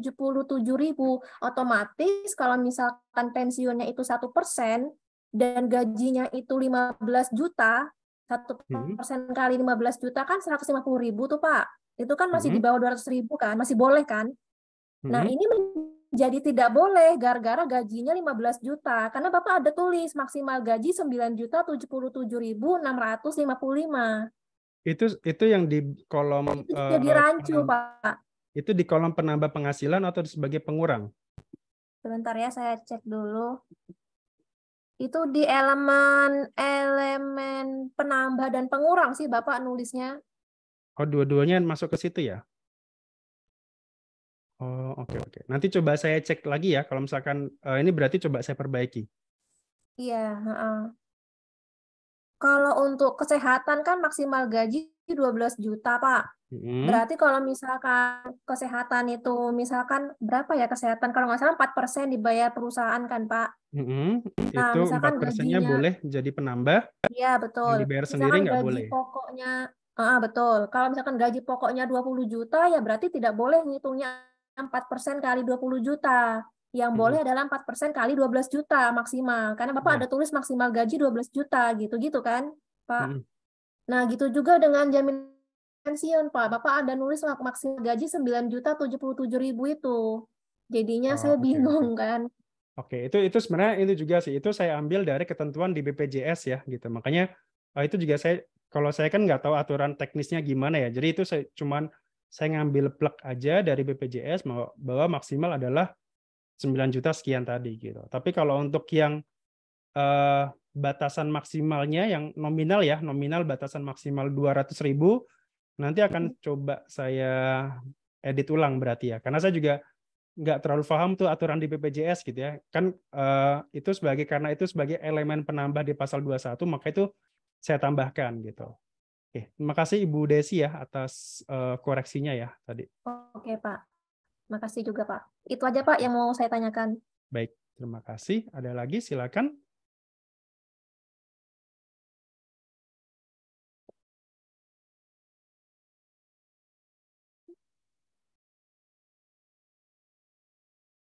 Ada lagi Bapak Ibu. Besok kita akan mulai, harusnya kan kemarin juga sudah saya sampaikan ya bahwa harusnya besok itu kita mulai di PPH orang pribadi, cuman kebetulan minggu ini saya ada tugas ke Bandung, jadi materinya di switch. Jadi akuntansi pajak itu Selasa, Rabu, Kamis, kemudian Sabtunya itu akan materi PBB dan biaya materai ya, kemudian minggu depannya baru nanti saya isi di PPH orang pribadi gitu. Jadi sekali lagi mohon maaf adanya perubahan jadwal ini. Semoga tidak sampai mengganggu ritmenya ya gitu. Besok bersama Pak Suwondo terkait dengan akuntansi pajak. Jadi akuntansi pajak itu sendiri adalah mungkin akan lebih ke teknis ya. Jadi terkait bagaimana menggabungkan dua ilmu gitu ya, akuntansi dan pajak gitu ya, terkait dengan koreksi fiskal, terkait dengan biaya yang boleh dibebankan dan sebagainya, itu semuanya ada di materi akuntansi pajak gitu ya. Kurang lebih seperti itu Bapak Ibu. Ada pertanyaan sebelum kita tutup mungkin silakan, boleh bertanya di luar materi ini juga boleh ya, silakan ya. Tadi misalkan pasal 21 atau KUP atau mungkin hal-hal teknis lainnya juga silakan. Pak Faris, saya mau tanya, Pak. Silakan Ibu. Eh, mengenai PPh 25 yang angsuran itu Oke. berarti kita cuma bayar doang ya, nggak ada SPT, lapor SPT gitu. 25 nggak ada. Nah, Mm-mm. jadi cuman buat billing, bayar, udah gitu. Udah. Dan Oh, itu oke. maksimal tanggal 15 bulan berikutnya ya. Oh Gitu. iya, Pak. Dan Oke, itu harus Pak. dibayarkan rutin gitu, nggak boleh bolong-bolong, dan jumlahnya juga harus sesuai dengan yang disepakati, yang dihitung di awal gitu. Jadi misalkan pasal 25 kita misalkan katakanlah per bulan 5 juta, ya sudah kita harus bayar mau nggak mau 5 juta tiap bulan, jangan sampai bolong-bolong juga gitu. Pak, misalnya kalau kita kan nanti kan itu pas di SPT kan kita dasar perhitungan kan kita tentuin sendiri ya, Ini badan atau orang pribadi? badan. Badan, oke. Iya, kita hitung sendiri. Bisa nggak sih kita buat kayak semampunya kita gitu? Misalnya dasar perhitungannya kayak biar kita mampu berapa nih per bulan. Jadi dasarnya kita buat sendiri gitu. Sebenarnya sih dasar penghitungan pasal 25 badan itu kan dari intinya gini, penghasilan rutin tahun lalu itu dihitung berapa. Jadi misalkan gini, omset tahun 2022 misalkan itu 1 miliar. Katakanlah dihitung gimana segala macamnya, pasal 25-nya adalah sebesar 20 juta per bulan misalkan. Nah, misalkan kalau itu kok kayaknya ini terlalu besar ya kalau buat tahun depan ya, kita kurangi lagi gitu. Intinya adalah lebih apa ya? Kalau bahasa undang-undangnya sih bukan sesuai dengan kemampuan kita ya, enggak, tapi lebih ke penghasilan rutin yang akan kita terima untuk tahun depannya. Kira-kira berapa? Gitu. Karena kita harus mengeluarkan juga pendapatan-pendapatan yang sekiranya itu non rutin. Non rutin itu contohnya apa? Misalkan omset tahun lalu kan di situ ternyata ada penjualan aktiva misalkan. Karena itu nggak rutin, ya kan? Penjualan aktiva kan nggak setiap tahun ada. Atau mungkin katakanlah ada omset dari penjualan tanah misalkan. Itu juga nggak setiap tahun ada. Jadi kita bisa keluarkan itu semua, elemen-elemen itu semua, baru nanti kita bisa hitung PPh pasal 25-nya berapa. Ya tanda kutip bisa aja tadi ya sesuai dengan kemampuan kita juga nggak masalah. Yang penting ketika kita sudah men-state di SPT, misalkan angsuran tahun berikutnya adalah 5 juta, ya sudah kita harus patuh di situ. Jangan sampai misalkan kita sudah state angsuran pasal 25 kita 5 juta per bulan gitu ya. Januari, Februari, Maret sampai Agustus gitu misalkan 5 juta. Ternyata September kita turun secara sepihak. Saya turunkan deh karena saya nggak mampu nih 2 juta gitu ya. Secara sepihak itu nggak bisa. Jadi boleh turun tapi harus ajukan dulu namanya surat permohonan pengurangan angsuran pasal 25. Baru misalkan itu bisa kita ajukan. Kalau misalkan itu ternyata diterima, boleh kita turunkan angsuran kita. Tapi kalau ternyata ditolak, ya udah mau nggak mau tetap harus yang 5 juta tadi gitu. Oke, baik Pak. Berarti nggak ada ketentuannya ya, berarti boleh-boleh aja kalau kita isi pertama di SPT-nya itu langsung sesuai Boleh-boleh kemampuan saja gitu. sebenarnya, boleh-boleh saja. Yang penting tadi ya, yang penting konsisten, yang penting konsekuen dan konsisten. Apa yang kita cantumkan di SPT itu yang harus kita bayarkan gitu. Oke Pak, makasih Pak. Sama-sama.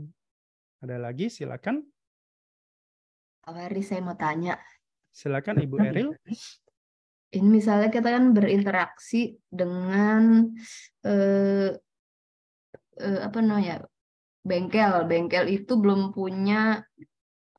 dikukuhkan gitu. Belum dikukuhkan sebagai PKP. Tapi dia memperingatkan saya kalau saya kena PPh, apa itu bener ya? PPh apa ini? Gak tahu, pokoknya ditarifin tuh nanti 0,5 gitu dia bilang. Oh, Ibu sebagai pengguna jasa atau si pemberi jasanya? Saya pengguna. Saya kan jadi request ke lawan transaksi saya itu berupa produk gitu ya. Request produk. Cara ngitungnya. Oke, bentar. Maksimal gaji pokok. Oke, gimana Ibu Eril? Iya, jadi saya request produk ke si bengkel pabrikasi ini. Terus bengkel pabrikasi ini ngerimain saya kalau nanti kena PPh 0,5. Saya cek-cek itu apa? Nggak ada ya PPh 0,5 itu apa ya Pak? UMKM itu sebenarnya, PPh final UMKM. UMKM, ya. Cuman itu buat mereka sebenarnya, karena kan mereka sebagai si pemberi jasa kan. Ibu kan sebagai pengguna nih. Jadi misalkan Ibu rekanan dengan mereka gitu ya, sebagai pabrik bengkel tadi gitu. Saya mau buat produk ini, tolong gitu ya, buatkan gitu. Oke, dibuatkan sama mereka. Artinya kan Ibu bayar mereka kan? Iya, betul. Iya. Ketika Ibu bayar, itu bagi mereka kan sebagai penghasilan. Gitu. Bagi mereka sebagai penghasilan karena Ibu bayar mereka. Nah, itu maksudnya adalah ketika Ibu bayar mereka kan punya penghasilan. Nah, penghasilan itu bagi mereka adalah omset. Nah, omset kalau misalkan masih di bawah 4,8 miliar itu adalah UMKM. Jadi mereka sendiri yang UMKM sebenarnya. Nah, mungkin yang dimaksud itu adalah sebenarnya mereka yang harus ajukan tadi namanya suket PP23. Kenapa? Karena harusnya pada saat Ibu bayar ke mereka tadi ya, bayar atas jasa pembuatan tadi, itu kan harusnya Ibu potong pasal 23. Ya kan? Karena Ibu meminta jasa tadi. Itu kan jasa sebenarnya. Jasa Ibu harusnya potong tuh pasal 23 2% gitu. Nah, berhubung mereka UMKM, harusnya apa yang harus dilakukan oleh mereka adalah mereka harusnya membuat atau meminta atau mengajukan permohonan namanya adalah surat keterangan PP23 yang menyatakan bahwa mereka adalah UMKM. Ketika mereka dapat surat itu, maka silakan ajukan ke tempat Ibu, maka Ibu tidak lagi memotong pasal 23. Tapi Ibu akan menyetor, akan memotong mereka sebesar 0,5%. Gitu. Jadi bukan lagi 2%, bukan lagi PPh pasal 23, tapi Ibu akan memotong sebesar 0,5%. Kenapa? Karena mereka punya suket tadi. Kenapa mereka punya suket? Karena mereka adalah UMKM. Alurnya seperti itu, Ibu. Berarti si bengkel pabrikasi tadi minta surat keterangan ke saya, gitu ya? Surat keterangan itu diajukan ke DJP, Ibu. Oh, ke DJP. Bahwa mereka adalah UMKM. Oh, gitu. Iya. Itu surat PP23 namanya. Gitu. Mungkin nanti akan di YouTube saya kayaknya belum ada, cuma nanti akan coba saya buatkan tutorialnya ya. Jadi bagaimana cara mengajukan suket PP23. Jadi biar ketika ada rekanan transaksi seperti ini, mereka tidak dipotong pasal 23 atau PPh pasal 22 gitu ya. Jadi mereka tetap akan dipotong, tapi hanya dipotongnya sebesar 0,5% gitu. Atau ajukan ke KPP juga bisa sih gitu. Mereka harus ke KPP, ke kantor pajak, Pak saya mau minta namanya surat keterangan PP23 atau suket UMKM gitu, itu pasti KPP-nya sudah pasti tahu gitu. Oke, syarat dan ketentuannya nggak seribet buat CV ya Pak ya? Beda enggak, ya? itu cuman itu cuma surat DJP keterangan online ya? itu gampang kok. Oke, pernyataan mungkin gitu ya? Iya, semacam surat pernyataan bahwa saya ini masih UMKM. Intinya kurang lebih seperti itu. Oke Pak Waris, makasih Pak Waris. Sama-sama Ibu. Oke, ada yang lain silakan. Terima kasih Ibu Eril.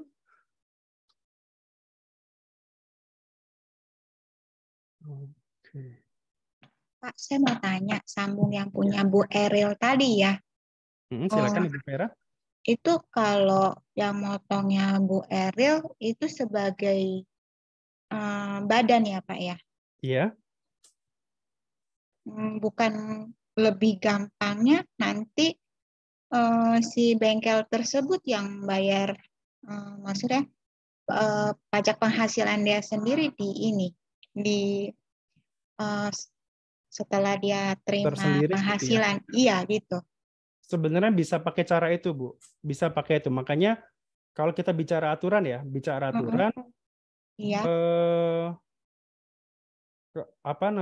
Mereka harus punya suket dulu gitu. Kalau nggak ada suket, maka Ibu Eril ini berhak gitu ya. Berhak itu artinya dia bisa aja nih memotong PPh pasal 22 gitu. PPh pasal 23 misalkan 2%. Kenapa? Lah kamu nggak punya suket kok gitu. Jadi apa yang membuktikan bahwa kamu ini seorang UMKM? Ya kan, misalkan gini, Ibu Vera adalah UMKM. Transaksi dengan saya gitu. Nah, Ibu transaksi dengan saya, jasa gitu ya. Kewajiban saya harus motong pasal 23 2% gitu. Pak, tolong Pak, jangan potong kami pasal 2%, Pak. Kami UMKM. Lah, kamu buktinya apa UMKM? Kan kalau cuman secara lisan kan nggak ada buktinya gitu. Nah, makanya ada yang namanya surat keterangan tadi yang membuktikan bahwa kamu ini UMKM gitu.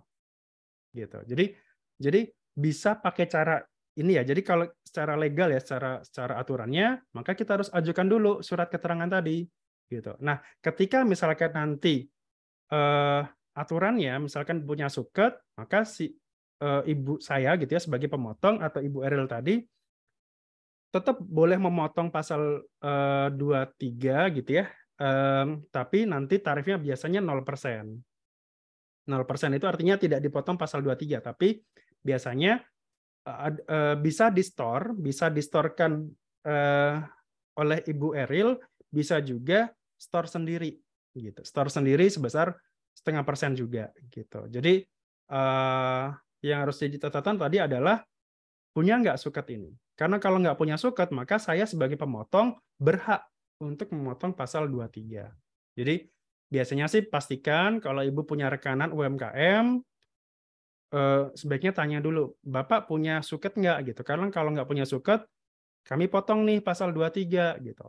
Karena kalau nggak, Karena kalau misalkan kalau punya ya silakan, boleh setor sendiri tadi ya 0,5%, boleh kita yang menyetorkan gitu. Seperti itu kira-kira Ibu Vera? Ya, mengerti Pak. Makasih. Sama-sama Ibu. Pak Faris, maaf. Iya, Setelah silakan Ibu. si UMKM dapat suket tadi, berarti dia setor sendiri nih ya? Bisa store sendiri. Sepanjang Ibu sudah, jadi intinya dua-duanya sudah menjalankan kewajibannya dengan benar nih. Yang satu punya suket, artinya dia punya UMKM. Yang satu, dia nggak potong pasal 23. Kenapa? Lah, soalnya lawan saya UMKM, Pak. Gitu. Jadi, kenapa harus dua-duanya ini terlibat? Karena biar nanti ketika misalkan diperiksa, atau misalkan katakanlah dapat imbauan dari AR-nya, gitu ya, ditanya, Ibu kok ada biaya jasa nih, ada biaya sewa misalkan, biaya jasa sebesar 100 juta. Kami cek di penghitungan pasal 23-nya kok Ibu nggak motong 2%. Oh iya Pak, karena lawan transaksi saya UMKM. Saya nggak motong pasal 23 mereka. Karena mereka punya suket Pak. Oh iya clear. Saya sebagai AR, sebagai pihak dari DJP nggak bisa meminta dipotong lagi karena secara aturan sudah benar gitu. Nah, kemudian dari sisi lawan transaksi, misalkan saya tanya nih, Bapak punya bukti potong nggak pasal 23? Oh punya Pak gitu. Tapi di situ nihil. Kenapa? Ya karena saya punya suket gitu. Tapi Bapak sudah store sendiri nggak yang 0,5% itu? Oh sudah Pak. Jadi dari omset tadi, dari nilai 100 juta tadi itu sudah distorkan sebesar 0,5%. Clear. Jadi dua-duanya clear. Yang satu sudah dipotong pajak dengan benar, sudah store sendiri gitu ya. Dipotong maupun store sendiri bisa.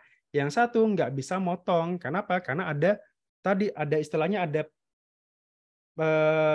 ada penghalang tadi ya, ada surat keterangan tadi gitu. Di UMKM ini kan itu ya Pak, dia nggak punya NPWP, nggak punya akses untuk bayar tuh loh, nggak punya akses masuk ke DJP, faktur dan lain-lain karena nggak ada NPWP ya. Terus dia store kemana ya? Kalau nggak punya Manual. NPWP ya, kalau nggak punya NPWP pasti nggak bisa store gitu. Ya membuktikan bahwa UMKM kan harus punya NPWP, jadi ya harus punya Oh iya NPWP dulu. pribadi ya Gitu. Pak, UMKM pribadi ya, NPWP pribadi ya. Bisa orang pribadi, bisa badan, nggak masalah. Oke Pak. Jadi yang penting punya NPWP gitu. Nah, Apalagi kalau orang pribadi ya lebih enak lagi. Kalau orang pribadi kan dia omsetnya sampai 500 juta nggak kena pajak gitu. Lebih enak lagi kalau orang pribadi. berarti si pemilik bengkel tadi setor pakai NPWP pribadi bisa ya? Bisa. Kalau dia tidak punya NPWP badan ya, atau dia tidak punya CV gitu, boleh-boleh saja. Iya, maksudnya kan dia punya usaha UMKM ini. Berarti Iya, boleh store pakai saja. NPWP pribadi ya? Bisa. Oke. Cuman kalau orang pribadi malah